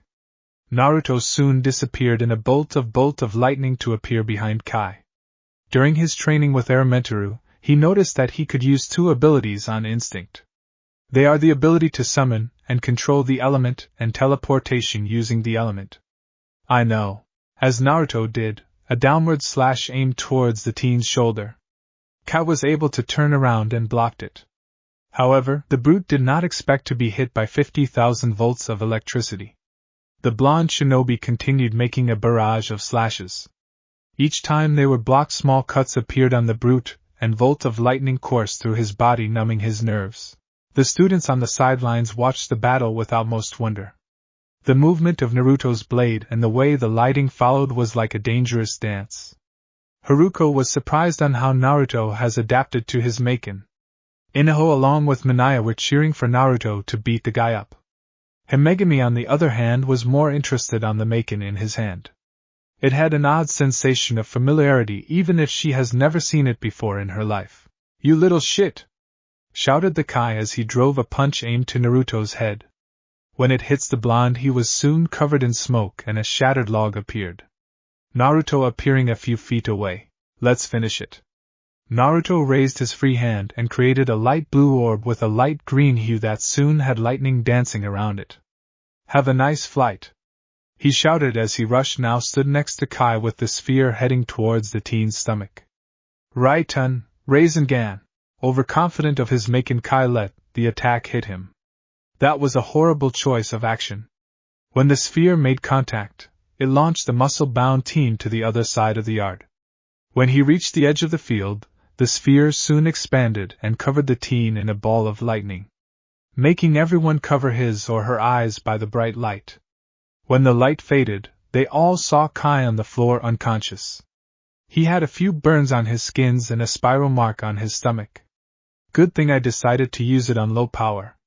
I would hate to get in trouble for killing the guy, thought the blonde shinobi as he stood up.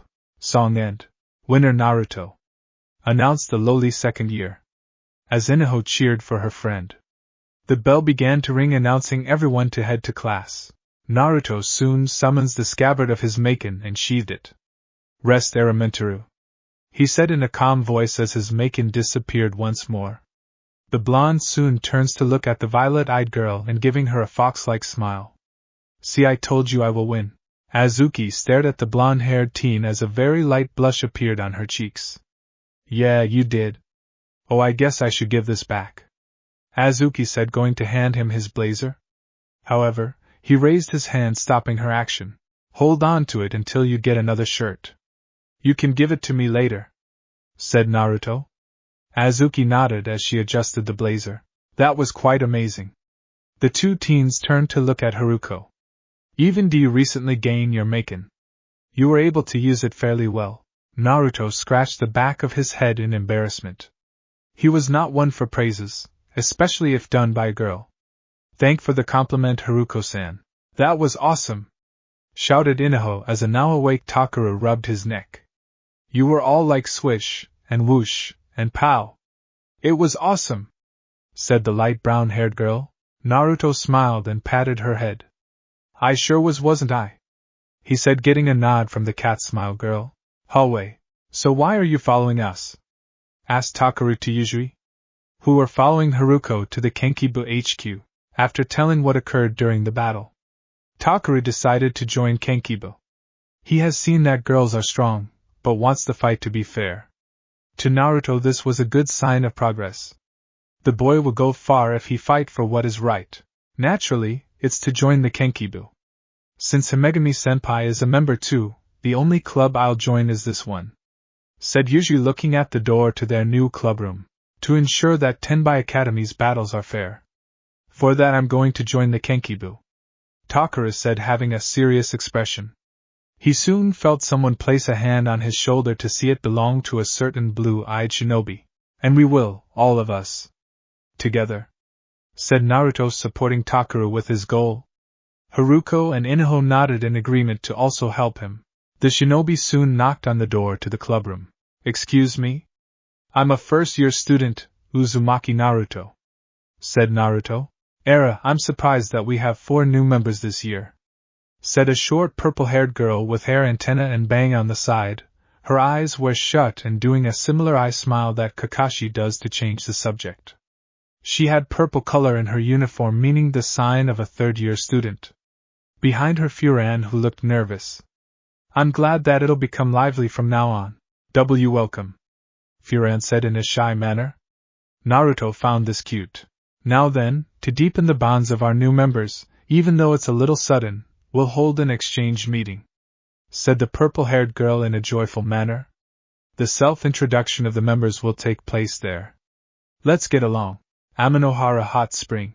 Naruto, Takuru and Yuzui were the first to enter the hot spring. While Yuzui and Takuru had black swim trunks, Naruto had an orange trunk with black flame pattern.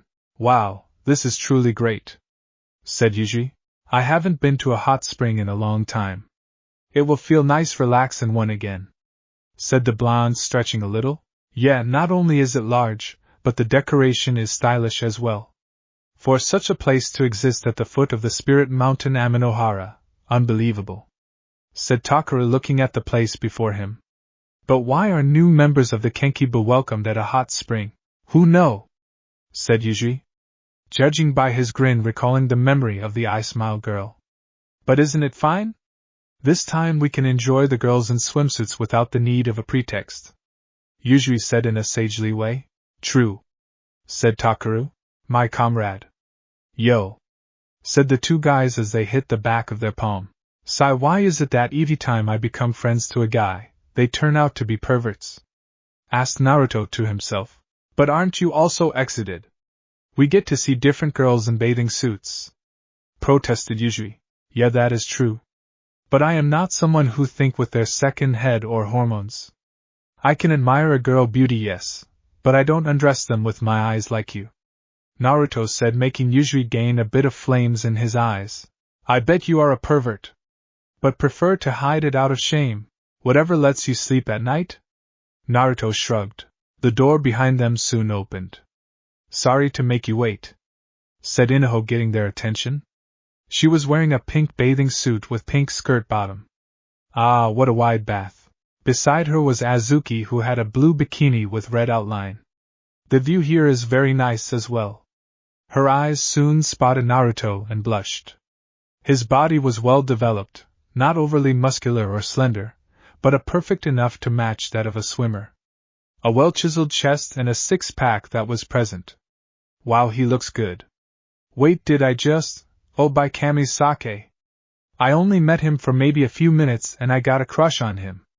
Even in that few minutes he proved to be better than any other male, she thought, while also taking mental pictures of him for future use. Next came a silver-haired girl with a ponytail and two bangs with a darker-toned skin. She was wearing a cheetah print-styled bikini. Japan is beautiful, she said, and looked at Naruto with a little bit of drool coming out of her mouth and hearts in her eyes. Oh, hello, handsome.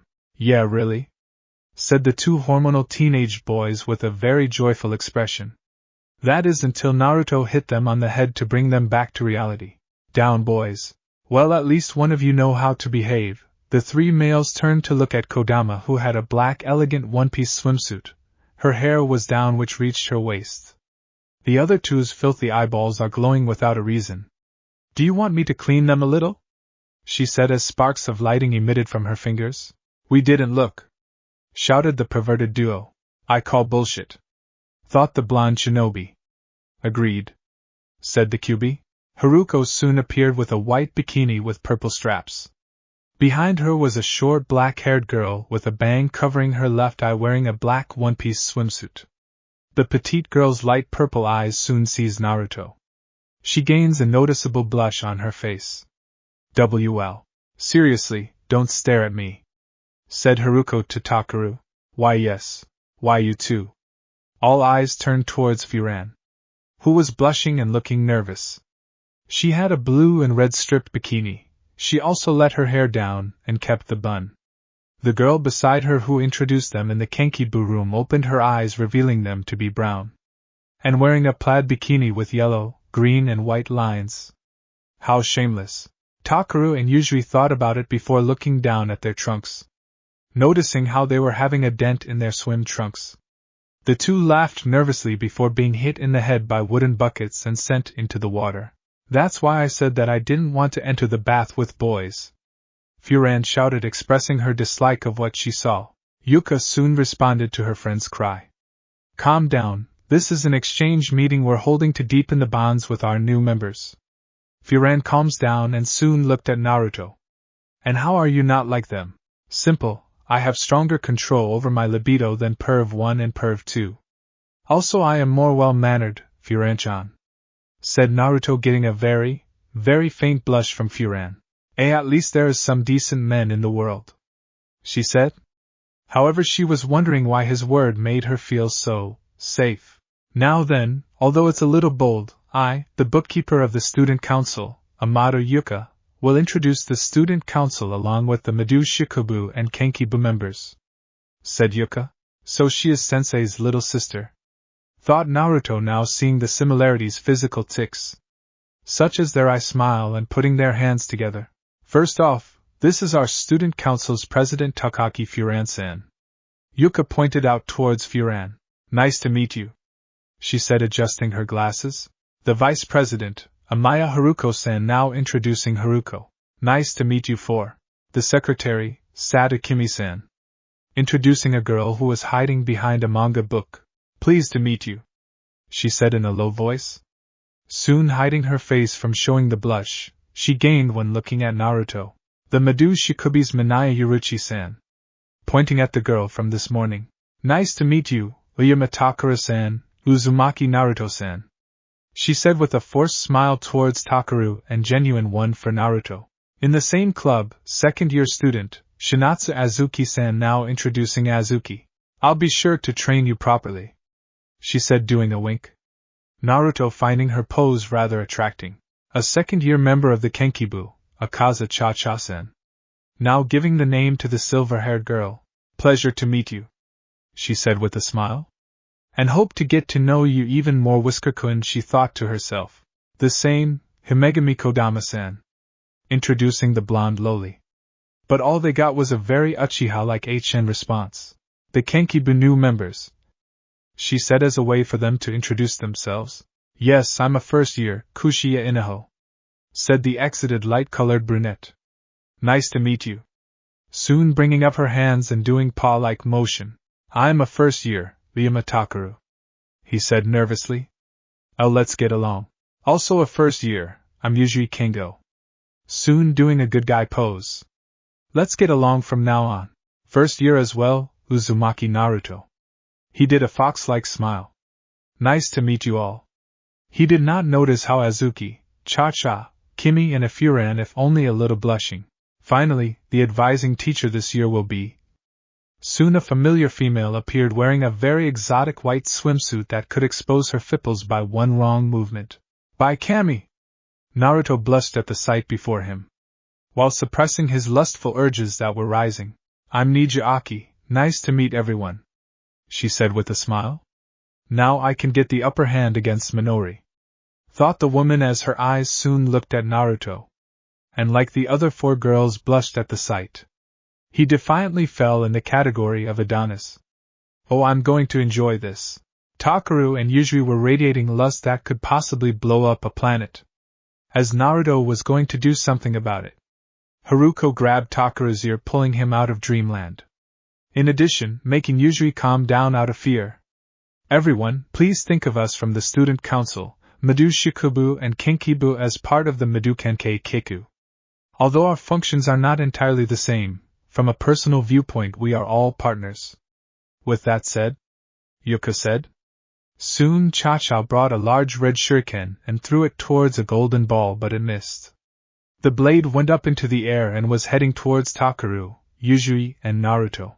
The first two saw it coming and jumped into the water. Naruto! Get out of the way! Shouted the girls. The four girls that were interested in the blonde teen being the loudest. Naruto saw the shuriken and before it hit him, he stepped back and caught it by the center. Got to love being a shinobi. Not wasting any time, he soon did a curve throw for the shuriken at the ball that Cha-Cha missed, showing a sign of welcome. New club members. Wow! That was so cool! Shouted the now exited Cha-Cha, Inaho and Kimi. Naruto a smug light grin. It was nothing. Soon everyone began to relax on the hot spring. However, unlike Takaru and Yujiri who were on the other side of the hot spring, the girls felt comfortable with Naruto being on their side. Furan, Yuka and Kimi were in a group. Inaho along with Haruko and Minaya had a bit of their leg in the water. Azuki relaxing in the warm water. Cha-Cha was meditating under the waterfall. Aki was sitting a few inches beside Naruto who was relaxing. He began to snicker at him, Megami harassing Haruko for wearing pads under her bikini top. Aki-sensei? Asked Kimi, who got the attention of the busted teacher. Although Haru-chan's and Cha-cha's aren't small, yours are really big, Aki-sensei. Can I touch them? Naruto gulped, closed his eyes and took slow breaths to calm his heart rate, going into a meditative state to relax. As he meditated, he felt the concentration of nature energy being quite vast and potent, making him wonder how long it will take to enter sage mode. Yeah, I don't mind. Then I won't hold back, said Kimi. He soon opens his eyes to see the petite girl massaging Aki's friest from behind. Naruto, unable to move his head, watched as the small hands moved around and pressed against the K-cup friest. The school nurse soon moaned and took a moment to look at Naruto, who was staring at her. She blushed as the boy who she has interest on watched her friest being fondled with. It was also making her be more aroused. Do you want to join in, Naruto? Aki said in a lust-driven haze, causing the girls to look at the older female in shock and surprise. The two other boys to scream in envy and cursing life for being unfair. And a poor Naruto to become a perfect representation of a ripe tomato. Was all he could say as Aki soon pressed her friest against his chest, making it hard for him to calm down and think straight. I don't mind if you want to touch Naruto-kun, she said with a very seductive smile. Hold it. All of the girls turned to look at the principal appearing and wearing an orange exotic cheeky bikini. Step away from the hunk, shouted Minori in authority. Why should I? Pouted Aki, who now hugged Naruto in defiance. Naruto was now had his eyes the size of dinner plates since his principal was wearing a very attracting orange bikini. Minori jumped into the hot spring and now stood on the behind Naruto and pressing her friest against him. The boy now creating a new shade of red, one even brighter. Because I saw him first, she said with a smugly smile. That is so not fair, shouted Cha-cha, who also joined in by pressing her friest against his head. You two met him first because of your role as principal and nurse. We have only recently met. I won't lose to either of you, she said, pressing him deep into her bust. You are 1,000 years too early to go against me, little girl, said Minori, pulling Naruto out of Cha-cha's grasp and putting him into her friest. And you two are a few cups too small to face me, Aki said, doing the same thing as the other two. Soon all three glared at each other while Naruto had his head surrounded by 3 different friest sizes. Kami, if you can hear me, do me a solid. Help me, thought the blonde as he was losing air and his willpower. He did not want to die in a 3-way friest hug to the face. Even do it would be the best way to die. A bear? Shouted Yuzui and Takaru as all eyes soon turned to look at their direction, getting the attention of everyone, while a blonde male took deep, greedy breaths of air. Furan along with Yuka was the first to head over. There, pointed Takaru at the brown bear with a white crescent on its chest. That's a moon bear. And it's a big one too, said Furan, crossing her arms in front of her chest. Isn't that a panda? Asked Yuka. If we pour water on it, it'll surely turn back into a human, said Cha-cha with Kimi walking behind her. There may be a wet beautiful girl, or a black pig close by, said the petite girl. And why would they be with a bear, thought a confused Naruto, not knowing what they are talking about. It doesn't seem like a big deal, said Yuzui. Naruto can sense that the bear is angry, but it felt like a forced one. Not wasting time, he began to gather nature energy. He felt it already reaching the quarter mark. Wow, that is fast. This will be useful for future fights. Anyway, now that we've clarified the source of the trouble, let's fight it, said Furan now with her crossed hands under her friest. Yes, do we capture it or beat it unconscious? Asked Haruko, who brought out her shurnai. Absolutely not, said an annoyed Azuki and Kodama. Getting sweat drop from Haruko. Can't you think of anything else other than using force? Himegami said, annoyed. Yeah, it's a bear. A bear, Azuki said. If you add a teddy before it, it'll be extremely powerful. So she likes bears, specifically teddy bears. Good to know, thought Naruto, storing this information for future use. What do you want me to do then? Asked the cornered Haruko. For now, Cha-cha said, getting the attention of the 3. as she pulls a wooden plank from the fence. Just driving it away without hurting it will be fine. But, even if it's rash, we need to deal with it somehow, said the girl, now staring at the two protesters. Right, President? Yeah, that's the Maken-Ki, said Furan. Maken-Ki? Asked a confused Takaru. Right, said Haruko, bringing her shurnai up. Maken-Ki. Naruto soon was full of nature energy and thought of a better way to solve it. Well, I will go with Plan C, getting the attention of everyone as he soon walked forward. As the bear soon rushed towards him, letting the nature chakra course through his body, his eyes became frog-like and orange pigmentation around his eyes. Naruto raised his hand and released a small wave of nature energy. The bear felt the soothing energy coursing, wrapping it in a warm embrace. The beast quickly came to a stop right in front of Naruto and sat on his hind legs. The blonde sage soon began to pet the bear and closing its eyes, liking the sensation. Who's a good bear? The beast gave a short roar as if saying I am, with a smile on its face. To everyone behind him looked amazed, shocked, or adoring the sight of the cute tamed bear. Kawaii! Shouted Kodama, Inaho, Kimi and Azuki at the sight. You're just a big softy, aren't you? Said the young sage, getting a low rumble from the bear. Okay, run along, big guy. And don't attack people or they might not be as nice as I am, said the sage, getting a roar from the bear. And then leaving back to the wilderness. Naruto soon released the nature chakra and turned to look at everyone. He was soon glommed by Cha-Cha. That was so manly. The way you stood against the bear and taming it. It was amazing, said the Sylvette. Naruto chuckled nervously, suppressing the urges that were growing. Well, I always was good with animals. Even more with Sage Mode. Naruto stopped and looked at Haruko. By the way, Haruko-san, what is Maken-Ki? Oh, that it's simple. By adding Madu Shikubu and Kenkibu together, it become Madu Kenkei Kiku. In short, Maken-Ki, said Takaru and Naruto together. Correct, said the younger sister of his homeroom teacher. Now let us welcome our new member once more. Welcome to Maken-Ki. Well, let's start part 2 of the meeting, said Azuki. Let's eat. Eat. Yes. I'm so hungry. Later that night, after the banquet that was set up for them, they all headed to their respected home. Wonder where Cha-Cha and Kimi went after the party, he said to himself, putting the key into his room. Naruto soon opens the door to reveal the two girls he said earlier, sitting on the floor with their respected luggage on their side. Welcome home. Ch Cha-Cha? K Kimi? What are you two doing in my room? Well, we asked the principal to let us take the remaining room of this apartment. She agreed, but since she doesn't trust us. Cha-Cha mumbled at the principal, using her position to put up a guard on her conquest to win the boy's heart. We are waiting for one more to come. Do you know who it is? That would be me. All eyes turned to look at the violet-eyed girl. Minori-sensei asked me to be the peacekeeper, so that nothing happens in this room. Her eyes soon looked at the blonde. Also, I wanted to say, thank you for not harming the bear. Naruto smiled. Don't mention it.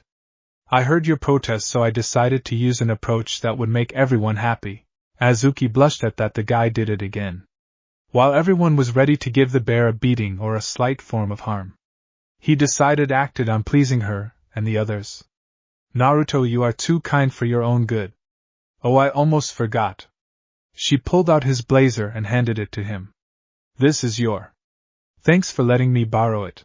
Cha-Cha soon walked up to the red-haired girl. Azuki, do you like Naruto? What? Her blush darkened and Cha-Cha noticed it. You do? Now I have another rival for Rudokuin's heart. I will not surrender to you, Minori-sensei or Aki-sensei. Especially to a tomboy like you, said Cha-Cha, as Azuki suddenly snapped from both embarrassment and when she heard that remark.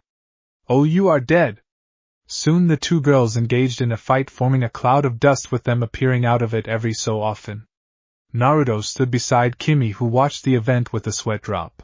So how are we going to sleep? There are only 3 bedrooms? Asked the blonde.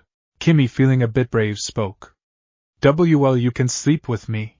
Cha-Cha and Azuki stopped and stared at Kimi. The young shy girl had asked the source of their affection to sleep in her room. Another one? No fair. I wanted him to sleep with me, shouted Cha-Cha. Absolutely not. He will take the roof, said Azuki. Naruto was about to protest, but the look she gave him non-negotiable. He sighed and headed to his room to remove all of his stuff and move it towards the roof. Well, all I can say is that it will not be lonely here anymore, he thought with a smile on his face. It was early morning for many of the students of Tenbai. However, to the members of Maken-Ki it's their first day of training. As the sunlight entered the room, a certain blonde teen grumbles in annoyance. Even after all this time he is still not a morning person. Opening one of his eyes he glared at the sun's rays. I swear I am going to destroy you, son. One way or another, he thought to himself as he was going to stand up. However, something was preventing him, and it was on top of his left arm. Fully awake, he turned to see what was lying on top of it. He did not expect to see Cha-Cha sleeping on his arm, wearing only a pair of orange and black leopard bra and panties. In addition, his arms being underneath her fleece. Well, I wasn't expecting this. He slowly tried to move his arm away from her melons. However, it only caused the dark-skinned girl to catch his arm and with a vice-like grip placing it between the valley of her fleece. Okay, I just made this several times worse, thought the shinobi as his arm was getting a good feel of her tits. Naruto soon tried to push her away, but her grip got tighter. He then focused on making her hands let go of his arm. However, he accidentally cops the feel of her fleece. They were soft, almost like pillows. I am so glad no one is here to see dash. And Naruto-san, said a familiar voice. The blonde turned to look at his other fellow roommates. There before him, blushing to a new shade of red, was Kimi, who has steam coming out of her ears. Next to her was the sight that spelled pain. The red-haired roommate, who was also red but for an entirely different reason from Kimi's, was glaring at him and her body shaking in untold anger. Naruto! She shouted as she sent a fist towards his face. Ero-sen and I hate you, was his last thought as he was punched in the face. He had a feeling his deceased teacher/godfather was responsible for this. While being knocked out, the fox was laughing at his host, enjoying the misfortune he has. Minutes later, after the punch to the face, and leaving behind a well-formed imprint on it, Naruto began cooking breakfast for the girls.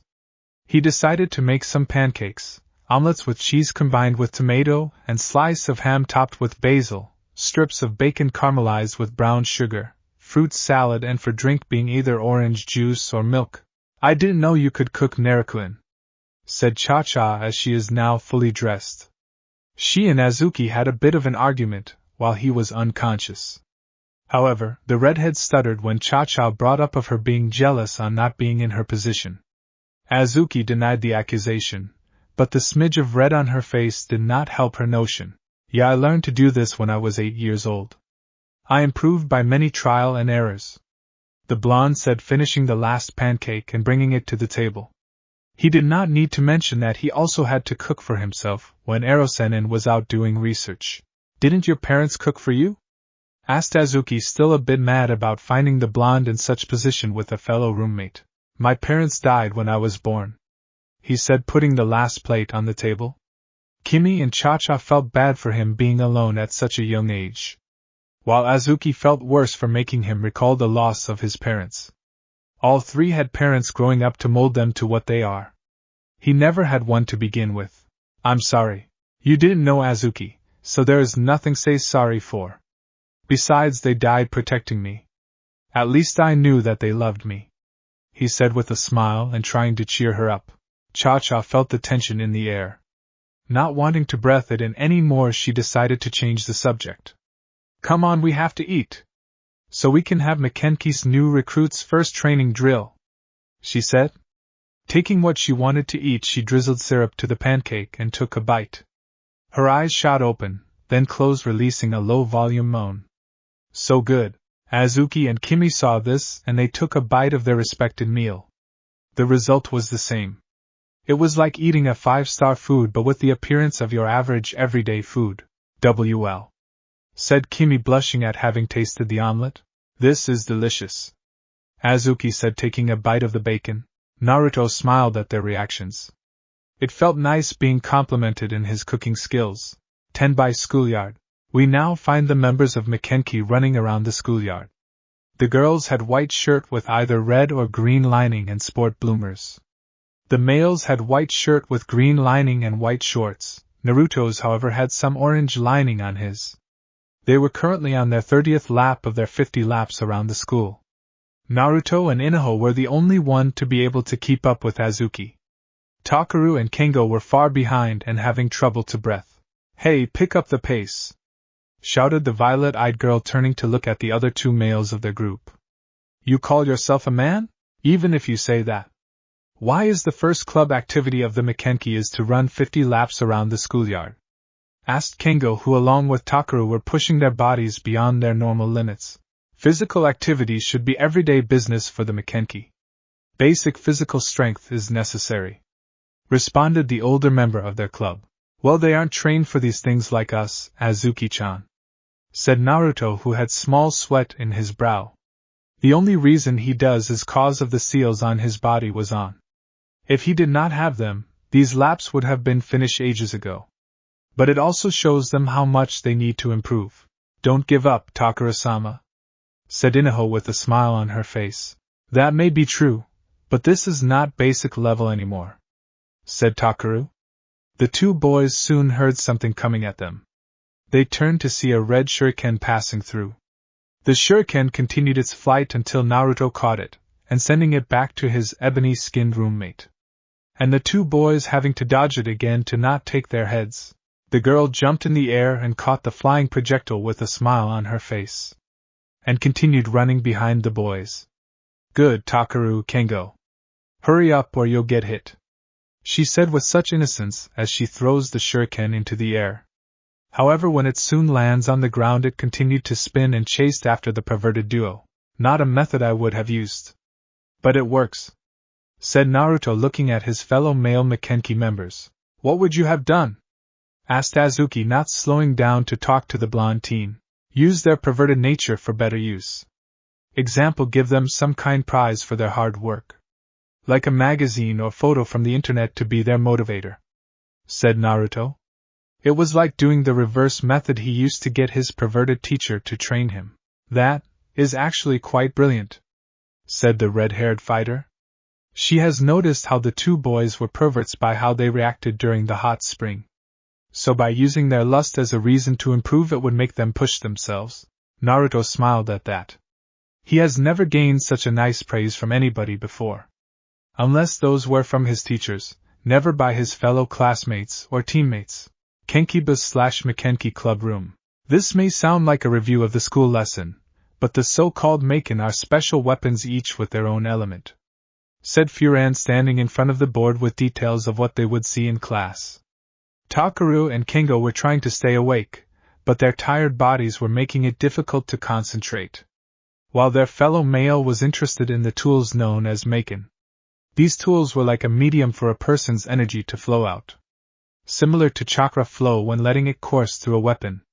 He saw how no Maken were the same, each one having their own unique features suited for their wildest fighting style, personality and body structure. The Maken we use are replicas. She saw how the 2 other males beside Naruto sleeping during her explanation. Annoyed by this, she threw 2 markers at them, making them focus back on her. "I'm teaching you the basics of Maken and yet you're this rude. Why can't you 2 be like Naruto?" said their student council president. However, she thought to herself on why she said the last part. Even do it is true, since the spiky blonde-haired teen was focused on what she was saying. Nevertheless, the way she said it was like it had another meaning behind it. "As sorry," the 2 responded to their superior. "I won't accept you as part of the Kinkibu with attitudes like that. Go run 50 laps around the schoolyard until you've completely awake," said Furan with a non-negotiable tone. "Eh? No way," Takaru responded with kendo paling. They barely could finish their first 50 laps, taking another 50. They may as well die on the schoolyard from exhaustion. "I beg you, great president, please spare us," they pleaded, hoping to be spared from such a horrible way to die. "Like I said last time," They have a long way to go, thought the blonde. No kidding. They make the academy student in our dimension look like Jonin, responded the fox. Naruto nodding in agreement. He mentally laughed at the image of Konohamaru and his friends beating these guys with ease.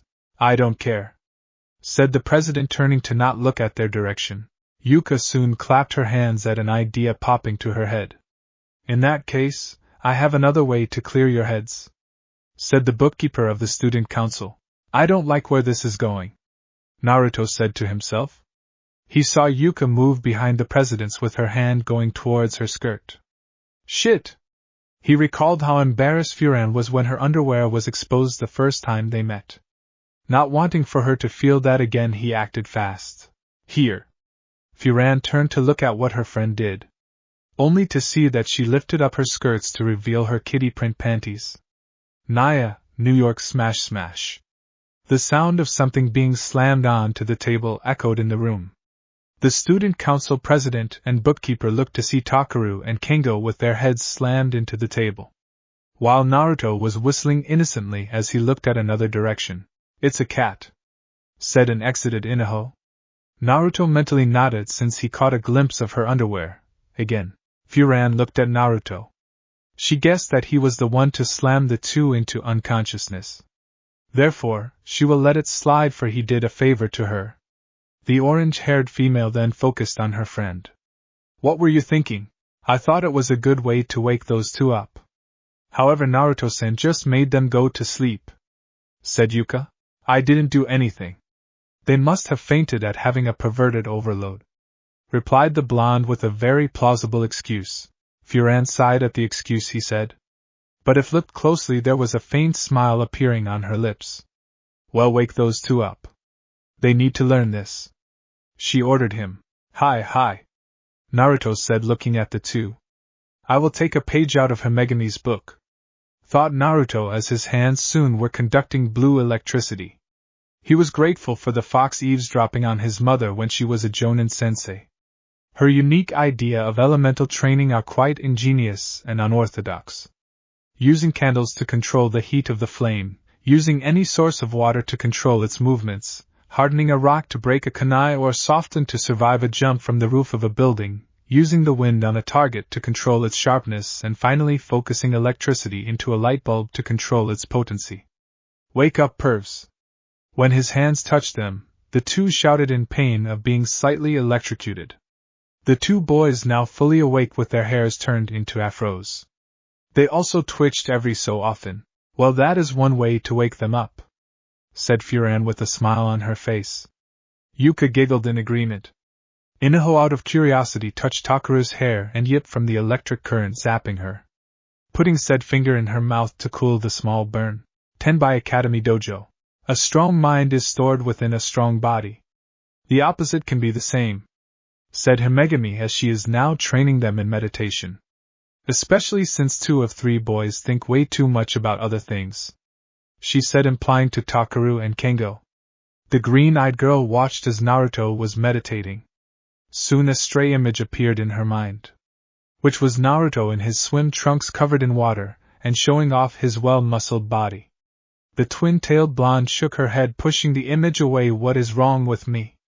Ever since that day I had been having images of Naruto in my head. The girl took a deep breath and continued her lecture. Focus your mind properly, abandon all other thoughts. Naruto was into his meditation, able to take deep and calm breaths and soothing the body. It has been a long time since he did this. It was relaxing. Everyone's admirable, said a familiar voice. Naruto opened one of his eyes to see Aki standing in front of them. While meditating, it's important to accept what appears in your heart without resistance. Understood? She said as she lowered herself, making her frieze jiggle and giving a good view of her cleavage and a small view of her panties. However, this action was mostly aimed for Naruto. The school nurse and principal are currently on a secret competition on who will get Naruto's affection. They saw how he had done a few glimpses on their bodies, not in the way the other male students or staff members do it. His was not fueled by lust, but admiration to their beauty. Something they had not seen in a very long time. Why, even after his own death? Ero-Sennin is trying to turn me into a pervert, he shouted mentally at his situation. The blonde soon took in a deep breath to calm his body and mind. To accept the things that appears inside your heart without resistance. He thought to himself. For what it felt like a few minutes he stayed in that position until he opened his eyes to see he was somewhere else. He was still in a meditating position but was sitting on an invisible floor above the sky with the sun setting right in front of him. Where am I? He asked as he stood up. He knew he was in his mind, but it felt different. Not the same as when he went to meet with the Kyuubi. Well, we are in your heart, King. Naruto turned to look at the source of the voice to find himself. But his eyes were red with a black scara and wearing his ninja attire. And I got to say, major improvement. Who are you? And what do you mean by improvement? Asked Naruto to his copy. Well, in order. I am the darkness in your heart. All of the negative emotions you bottled up since the time we were neglected in the orphanage. To the time we were beaten by those mobs made by civilians and shinobis. And kept locked away and hidden behind you idiot facade. Said the other Naruto while the real one flinched. We both know that we used that mask to keep ourselves from harm. The villagers would attack us less if we were an idiot. However, we pushed it too far and we began to not act like an idiot, but be one. And also suppress ourselves to be weaker than others. Naruto looked down his counterpart, made a point. He was smart, like a few level below that of Anara. However, his fear towards the village made him hide this from the world. Jiraiya found this side out when training. And being here where no one knew of his status, he slowly began to return to his true self. And as for the improvement, I meant by those girls who are crawling slowly into your heart. And the true friends you are making in this world. Mirrors surrounded the two showing images of Takaru, Haruko, Kengo, Yuka, Azuki, Cha-Cha, Kimi, Aki, Minori and Furan.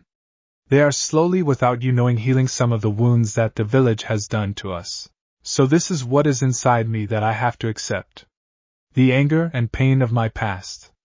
Said Naruto placing a hand over where his heart is. He got it in one. I would have fought with you for control over your body.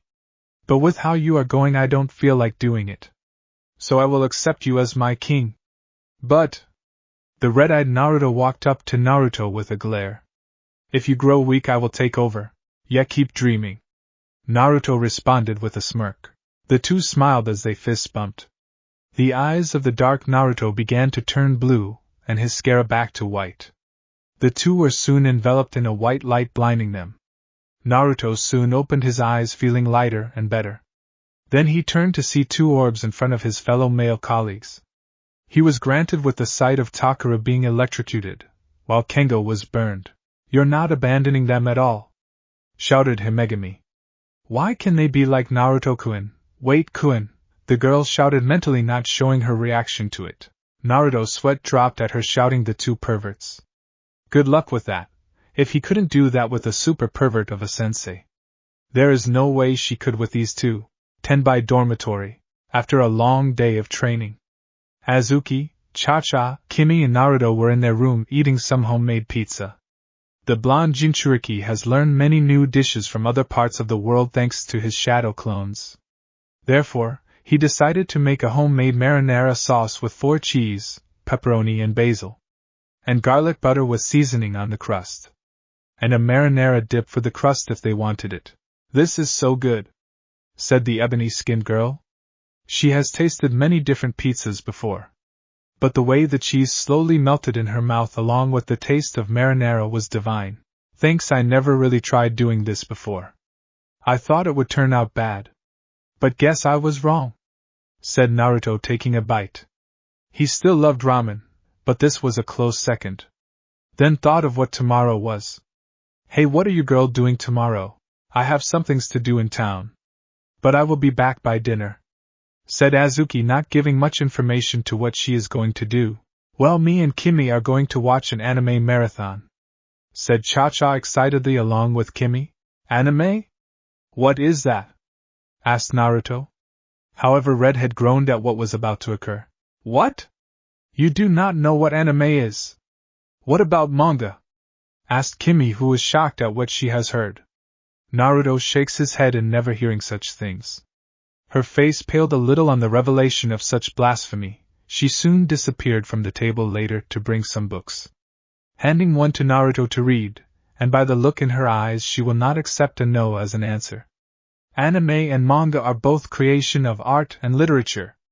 Hours, weeks, months of hard work done by men and women who want to send a message to the younger generation. Stories of wanting us to be like the protagonist of these grand tales.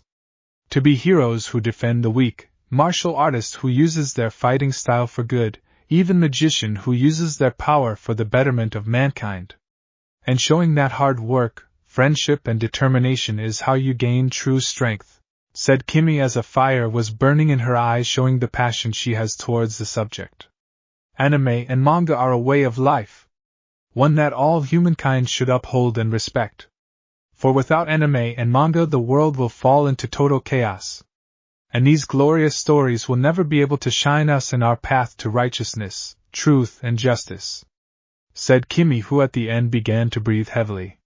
When her mind calmed down she blushed in embarrassment. I did it again. Cha-Cha, however, was clapping in the inspirational speech. A bit of tears was visible in her eyes. That was beautiful, Kimi-chan. Best speech you did yet, the ebony-skinned girl said, wiping the tears away. Naruto, however, began to read from the manga called Rurouni Kenshin. A man who used an odd katana with the blade placed on the grove. He continued reading and found him using a style of kenjutsu that used speed and precise strikes, along with quick drawing of the sword. It was a style that was made to make the opponent wonder where the strike will come. A style that falls into the category of unpredictable.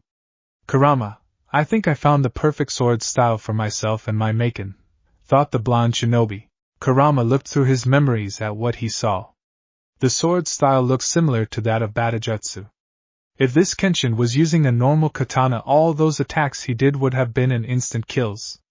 On a side note, this is a civilian human who has no chakra and has pure above normal physical strength, speed, accuracy, and reflex. If we put what those in our dimension can do combined with this sword style, this sword style could possibly wipe out an army of high-ranked jonins. And its unpredictable nature suit you so well. I agree with you learning this, said the fox in approval. Maybe these mangas and animes could help you with your Maken. Since you can manipulate the element with ease, why not replicate attacks that are in them and integrate them into real life? The blonde began to think of all the possibilities. Sure, his control over the elements was already more powerful than those of back home. But these mangas could have multiple attacks revolving the 8 elements Aramentor opposes. With it he plans to ask Kimi later on building an anime and manga list of people using these elements. For if he finds a way back he can kick the remaining Akatsuki asses 7 ways to Sunday. Naruto Universe. 1 hour since Naruto was sent to the Maken universe. In a secluded area in a region between Takigakure and Otogakure was a secret hideout of the supposed Madara Uchiha. Now he was pissed towards his young kin who was more trouble than he is worth. He has sent the Kyuubi's Jinchuriki to God nowhere.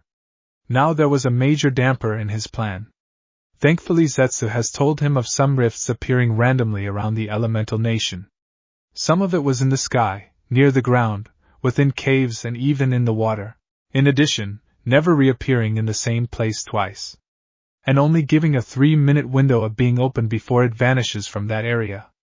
Most likely caused by the 2 boys when they clashed in the Samurai Bridge. Thankfully these rifts are rather simple to find if you are a sensor, since it was generating something similar yet different to chakra. Zetsu has tested the thing, sending an animal into it. However, not even a few seconds and the creature was torn limb from limb. So they assumed that a being with a strong healing factor, or maybe as small as a Zetsu spore, could survive the travel through the rifts. Kabuto. Yes, Madara-assassin? Asked the white snake-scaled man wearing a hooded cloak. Behind him a white snake came out from an opening. Do you have any Ito-tensei that can be spared? Maybe some Chunin-ranked nins? Asked the orange mask assailant. Kabuto soon pulled out a scroll, soon unrolling it to have various seals matrix containing vials of shinobis who are Chunin or Jonin ranks. The right-hand man of Orochimaru separated the vials into 2 sections. Those who are weak and are expendable. And those who are powerful and will be used in the upcoming war. Ah, here we go, said Kabuto, infusing chakra into a seal, pulling out a vial full of blood. This will do for our little exploration on where the Kyuubi Jinchuriki might be. But I will have to modify him to be a challenge to the boy. But that will take only 15 minutes. Get it done. Without the fox the plan can't be fulfilled, said Madara, as he leaves, having Kabuto do the procedure for the Edo Tensei. Zetsu will soon add some of his spore onto it and lead it to the location of one of those rifts. Soon I will find you, my pet. And then my dream will be fulfilled. Maken Universe. Naruto looked at his closet. The only clothing he had was his school uniform and his torn shinobi clothing. I need more clothes. Naruto soon put on the pants and shirt from his school uniform and shinobi sandals. Hey Kimi, Cha-Cha, I am heading out. Going to buy some needed clothes, he said to them as he walked behind the sofa. The two girls were quite into the show that was showing on the television. Okay, see you soon. Come on, Goku. Beat that lizard's ass. Cha-Cha responded before going back into the show. Kimi was also cheering for the Scion to beat the white-skinned alien. He giggled at their reaction to the fighter on television. Even if he would agree with them. What, the guy was wearing his favorite color? Sue him. Mall. It has been 50 minutes since Naruto has been in the mall. He has bought all the essential clothing he needed for his duration in this dimension, along with making 2 pre-orders. He bought several shirts, pants, underwears, socks, and a few pairs of shoes that got his attention. After his purchase, he decided to wear some of his newly purchased clothes.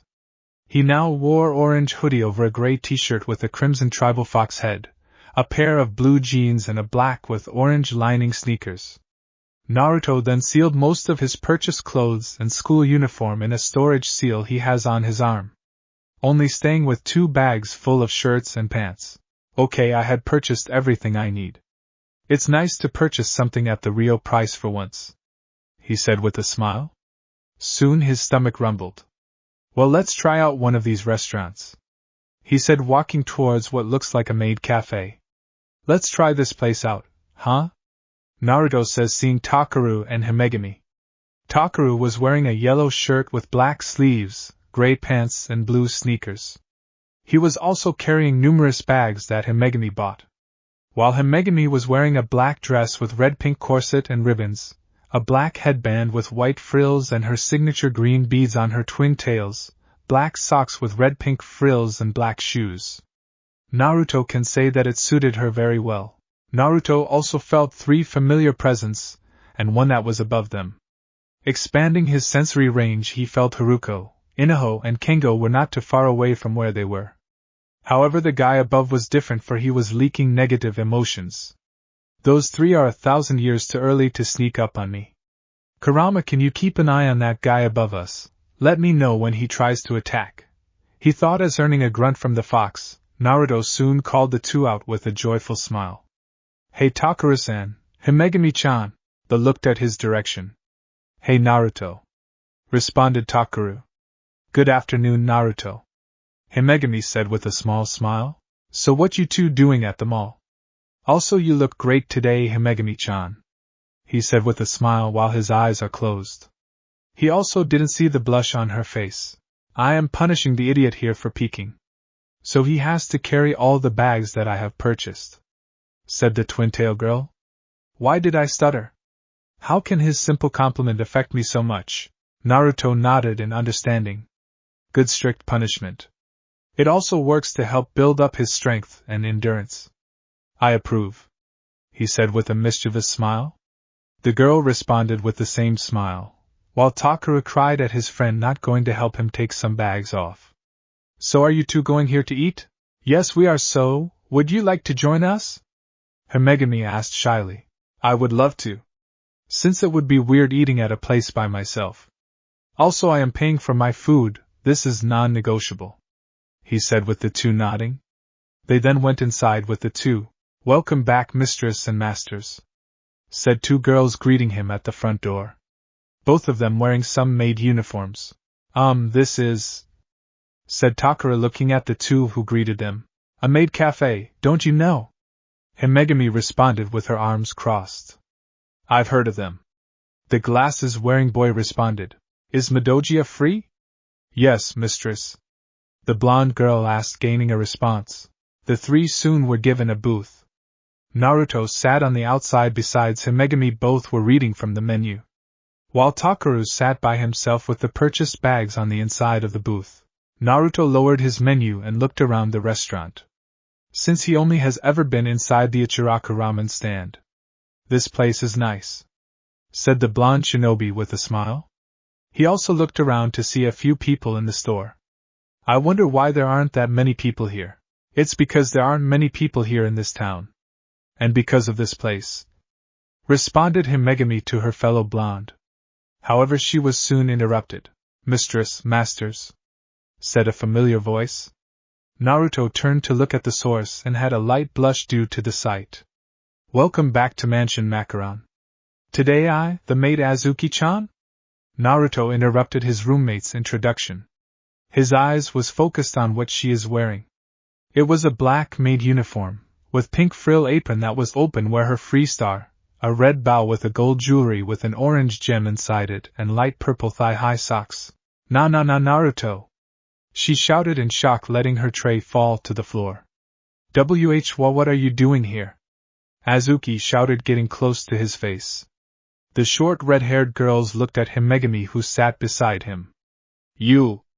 Rage was soon noticeable in her voice. However, Himegami simply ignored the girl's cry.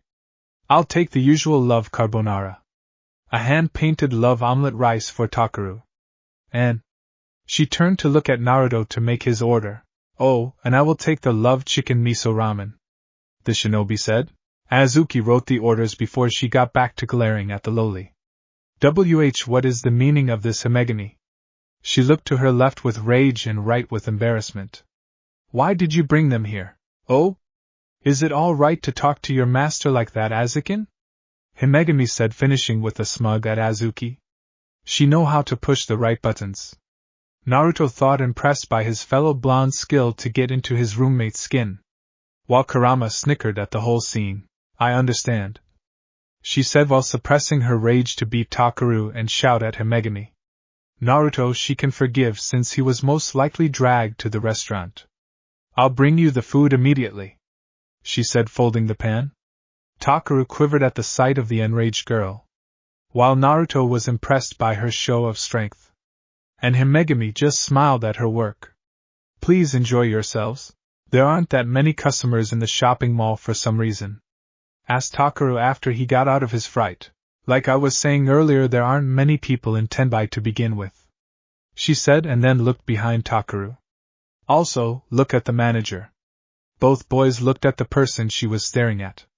It was a man with a blonde girly hairstyle, who was very muscular with a strong jawline. And he was wearing the same clothing as the girls and fixed the plate Azuki folded instantly. Naruto suppressed himself from feeling disgusted, since he had a few people in the red light district who were crossdressers that helped him hide during his birthday.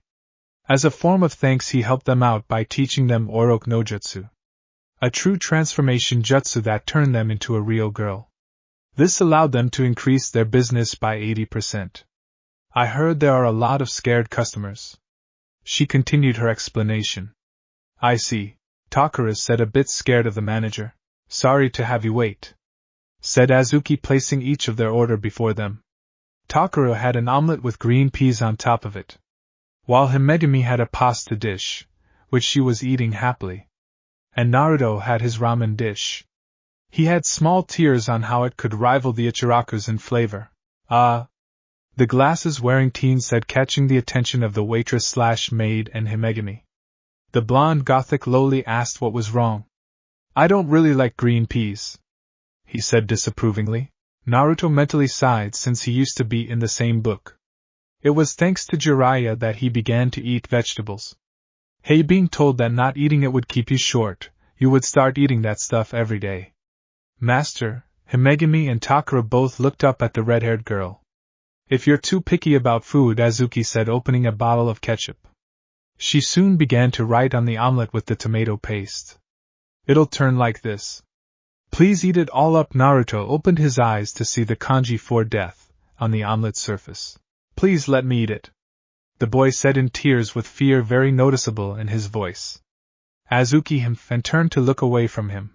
I have to say, Azuki, this is the second best ramen I ever had, the spiky-haired blonde said as he continued to eat. Azuki felt her cheeks heat up at the praise.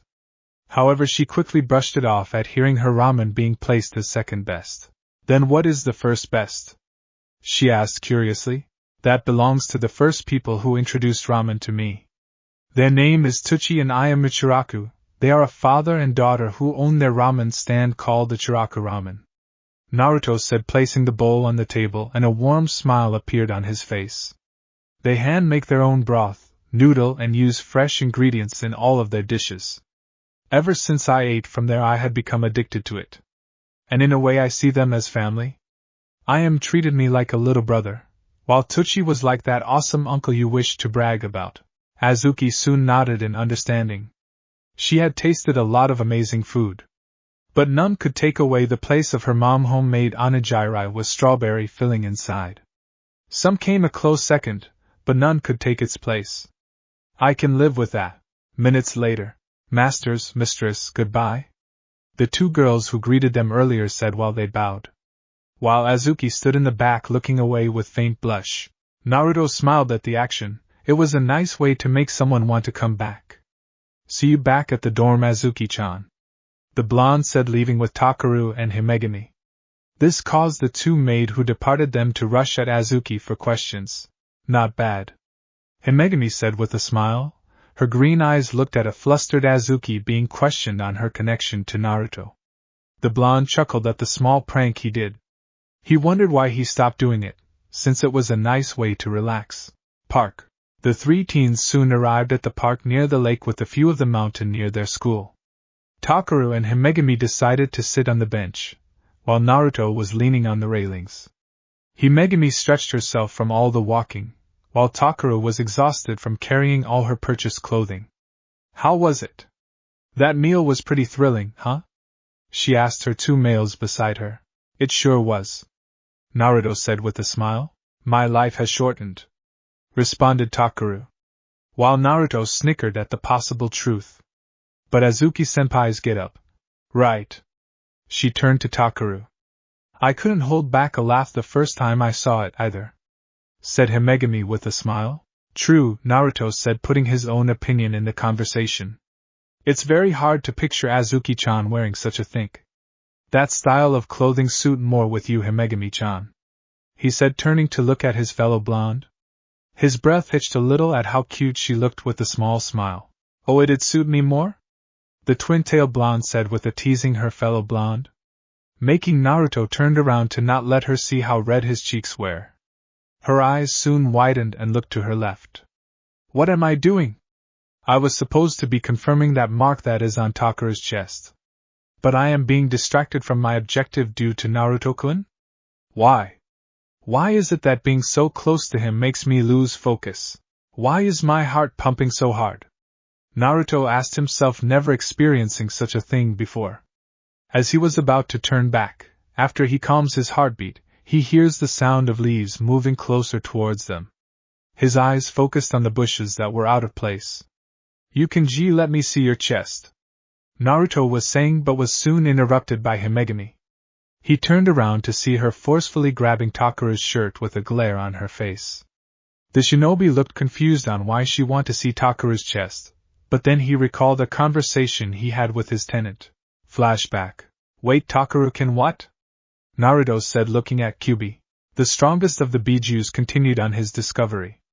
It was faint, but twice did I feel this element being absorbed by him. The fox tapped the water on the floor to reveal the moments that Takaru absorbed elements. The first time was when he kissed the twin-tailed girl. It was a small drain, but enough to be noticed. The second time was when you saved that Azuki. He was starting to drain the elements in the air, but you knocked him out, stopping him from continuing. And the source appeared to be on his chest, more specifically his left bicep. Naruto looked at the two pictures on the water. Maybe this is the reason he can't use a Maken. His own body works different from others. Instead of releasing elements, he drains them from others and the area around him. Similar to that Yoroi guy during the Chunin exam who was draining Sasuke's chakra. But it also sounds similar to how I absorb nature chakra to enter Sage mode. Yes, and most likely works in a similar way. Boosting his own physical abilities by how much he has absorbed. And maybe giving him a healing factor.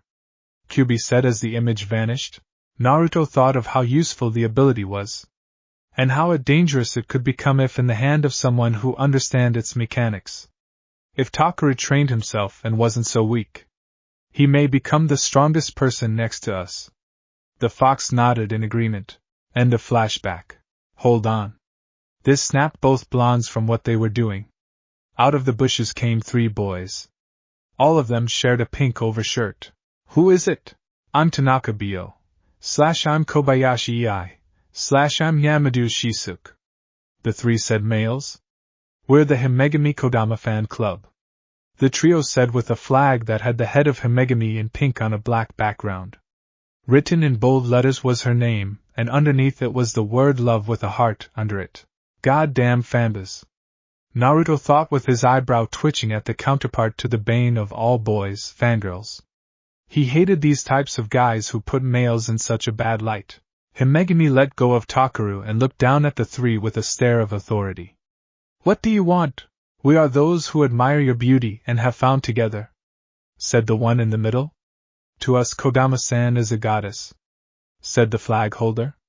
We are prepared to sacrifice ourselves for the goddess any time, said the last member of the group.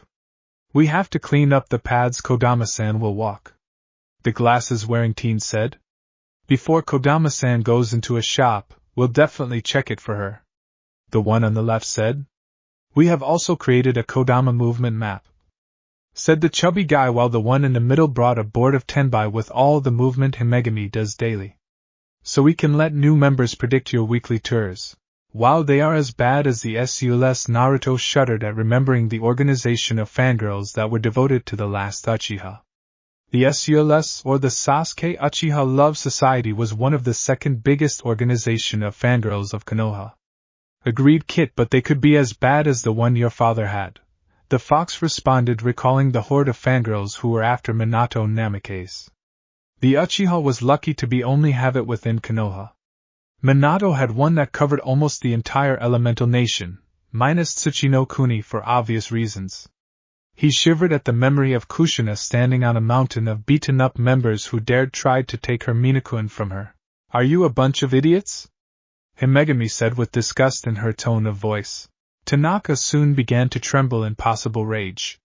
We adore you so much, how can we allow you to be fooled by such a fishy person? That's right, even if we have to use force we'll prevent that, responded Kobayashi. We'll keep that guy back, Yamadu said, getting ready to fight. Naruto immediately understood that their aim was at Takaru since he spent with Himegami the longest. Is Tenbai's entrance exam this year a competition to measure the foolishness of idiots? Asked Himegami, looking at her fellow blonde. Naruto shrugged, not sure if it is. The blonde lowly soon summoned the 2 orbs of energy he sees beside her. On command, the 2 charged towards her fanboys. Attack! They shouted. But soon Tanaka and Yamadu were picked up by the orange orb, while Kobayashi was picked up by the yellow orb. Soon they were thrown into the water. Go cool your heads in there, idiots, the twin-tail blonde said as the 2 orbs soon floated beside her and vanished. Naruto, killing intent coming from the tree-line, Kyubi said, making his jailer look at the direction. Himegami and Takaru soon followed. Is there still another idiot left? No, said a man wearing a brown hoodie with an orange line at the end of the sleeve, black pants with a silver chain and sneakers. He also has dark magenta hair, and wearing a black-white cap. My goal is a little different. He raised his hand to hold the front of his hat. I'd like you to accept a battle against me. The mysterious man removed his hat and licked his lips. Maken Blade Snake, he said, creating 2 curved wrist blades that are longer than his own arm.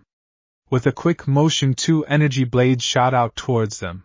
The attack hit where they were, but as the dust cleared, only the bench was destroyed. The attacker looked to see a figure has jumped to avoid his attack. As it closed and it was revealed to be Himegami. The girl soon landed on the wrist blade attached to his left arm with her right foot, while her left was on his head. Meanwhile Naruto jumped a good distance away with Takeru since this was Himegami's fight. The blonde soon caught all the boxes after he let go of his trembling friend. I see.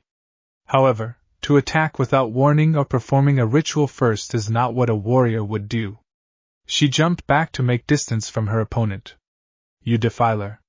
Himegami said while in the air before she lands on the ground. I'll show you my power, little girl. He said raising both his hands. You're from Kamigari, aren't you?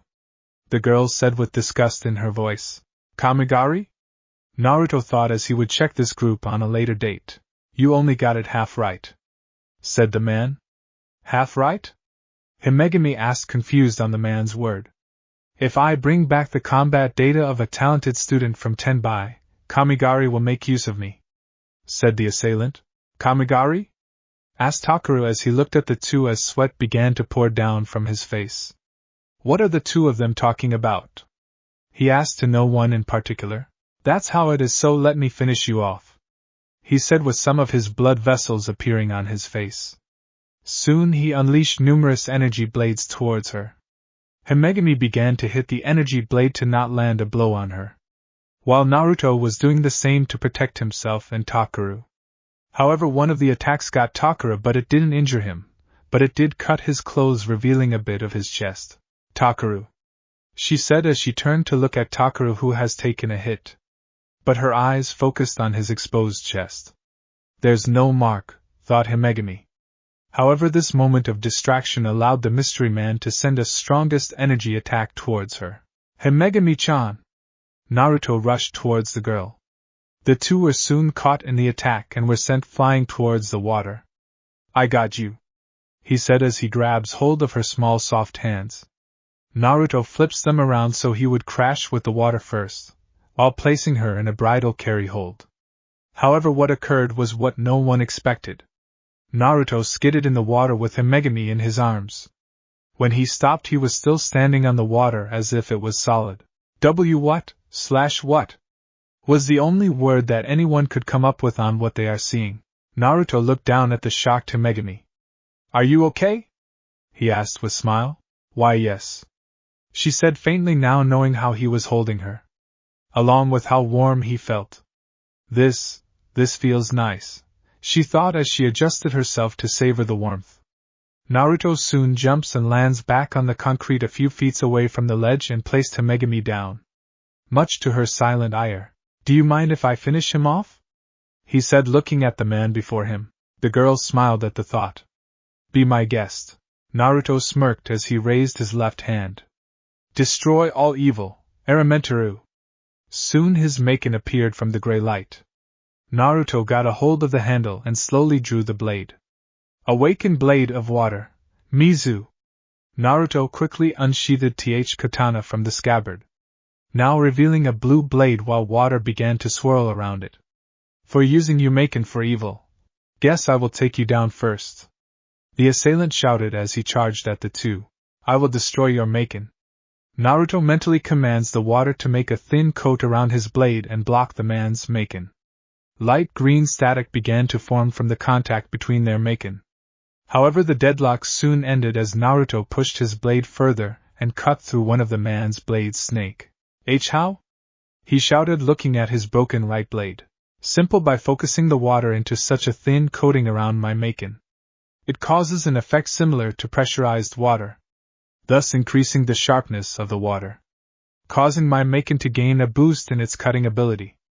Not in the same league as lightning or wind, but enough to beat someone punk like you. The blonde shinobi soon sliced the man's other blade. Begone. Naruto commanded the water of the lake to create a giant dragon made of water with yellow eyes.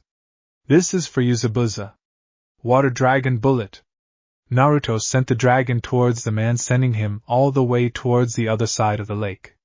While the assailant broke through 4 trees before he fell with a broken back and rib cage. Naruto soon sheathed his Maken and sent away. Turning around to look at a surprised Himegami. Although your Maken can only uses lightning? She said, standing up. He rested Aramenturu on his shoulder. Nope, my Maken can use 8 elements. I already showed 2 of the said 8s. And might reveal the rest in due time, he said with a smirk. 8 elements, that sound a lot like. Her thoughts was soon interrupted by Naruto. Also about Takaru. Himegami looks at Naruto. Do you know of an ability to absorb elements from others or the area around them? She flinched at his question, which Naruto noticed. So I was right. He does have the same ability as brother. Her green eyes looked at the brown-haired boy. The convergence of the soul, blood pointer. She soon sighed at knowing that he is not her enemy. She then focused her attention to Naruto. Thank you for saving me. Naruto smiled while his Maken vanished in a particle of light. Well, you are one of my precious people, Himegami-chan. Protecting you and those precious to me is the least I can do. The twin-tailed blonde blushed at hearing being called a precious person. It made her heart flutter, and being seen as something so valuable. Well, here's a little appreciation. Himegami grabbed the side of his cheeks. Brought his head down a little for her to plant a kiss. Ia/ah/ha, was the scream of the few who were there. Takaru and Kendo screaming first, later the Himegami fanboys. And lastly a surprised and blushing Naruto. Meanwhile Inoue and Haruko were both blushing at the sight. Ha ha ha ha ha. I like this girl. Ha ha ha. The massive chakra beast roared in laughter as he rolled inside the boy head. Kodama-san's purity. I'll kill you, I'll kill you. Were the screams of agony from the Himegami fanboys. Kendo and Takaru grabbed the still surprised Naruto's shirt. Why do good things only happen to you? Shouted the glasses-wearing male. Recalling the blonde's luck on being with the girls in the hot spring. Give it to me. Give me an indirect kiss with Himegami-senpai. Shouted Kendo going towards Naruto's lips. But they were soon blown away by a strong wind blast shooting them into the water. Naruto later touched his lips, recalling the softness of Himegami's lips. Meanwhile the mentioned girl did the same thing with hers. That felt nice, they thought in unison. Soon the group headed to their respected dorm, and Naruto told his roommates about the assailant who attacked them. But kept quiet about the kiss, listening to the fox's advice. He soon went up to his loft, and went to sleep early. But not without having a smile on his face for the rest of the night. Naruto Universe. All done, said Kabuto looking at his modified Edo Tensei. How do you feel? Asking if the modification is affecting his movements. He also placed the Zetsu spores on his flak jacket. The white skin plant man gave him a special group of spore that acts similar to the Kage Bunshin but more durable. Thus once destroyed it can transfer its knowledge to the original. The said corpse did some simple motions. From moving his fingers and arms, to moving his leg and rotating his head. Getting adjusted to the modification done to his body. I feel great. Better than I had before. Excellent, now you remember what the mission revolves on. Kabuto ordered the corpse. Yeah, find the demon brat and see that he is there. If possible, bring him back to have the fox extracted. I can beat him to a pulp but not kill, said the Edo Tensei. Good, nodded the Kabuto. Then you are ready to head out, Mizuki. The corpse walked into the light, revealing a white shoulder-length hair man. With a slight hint of blue to it, and green eyes around a black scara. He wore the standard attire of the Konoha nin before his defection, which included flak jacket and forehead protector that he wore like a bandana. A deranged smirk was on his face as he headed towards the portal of where the brat has went. I'm going to enjoy this. Chapter end.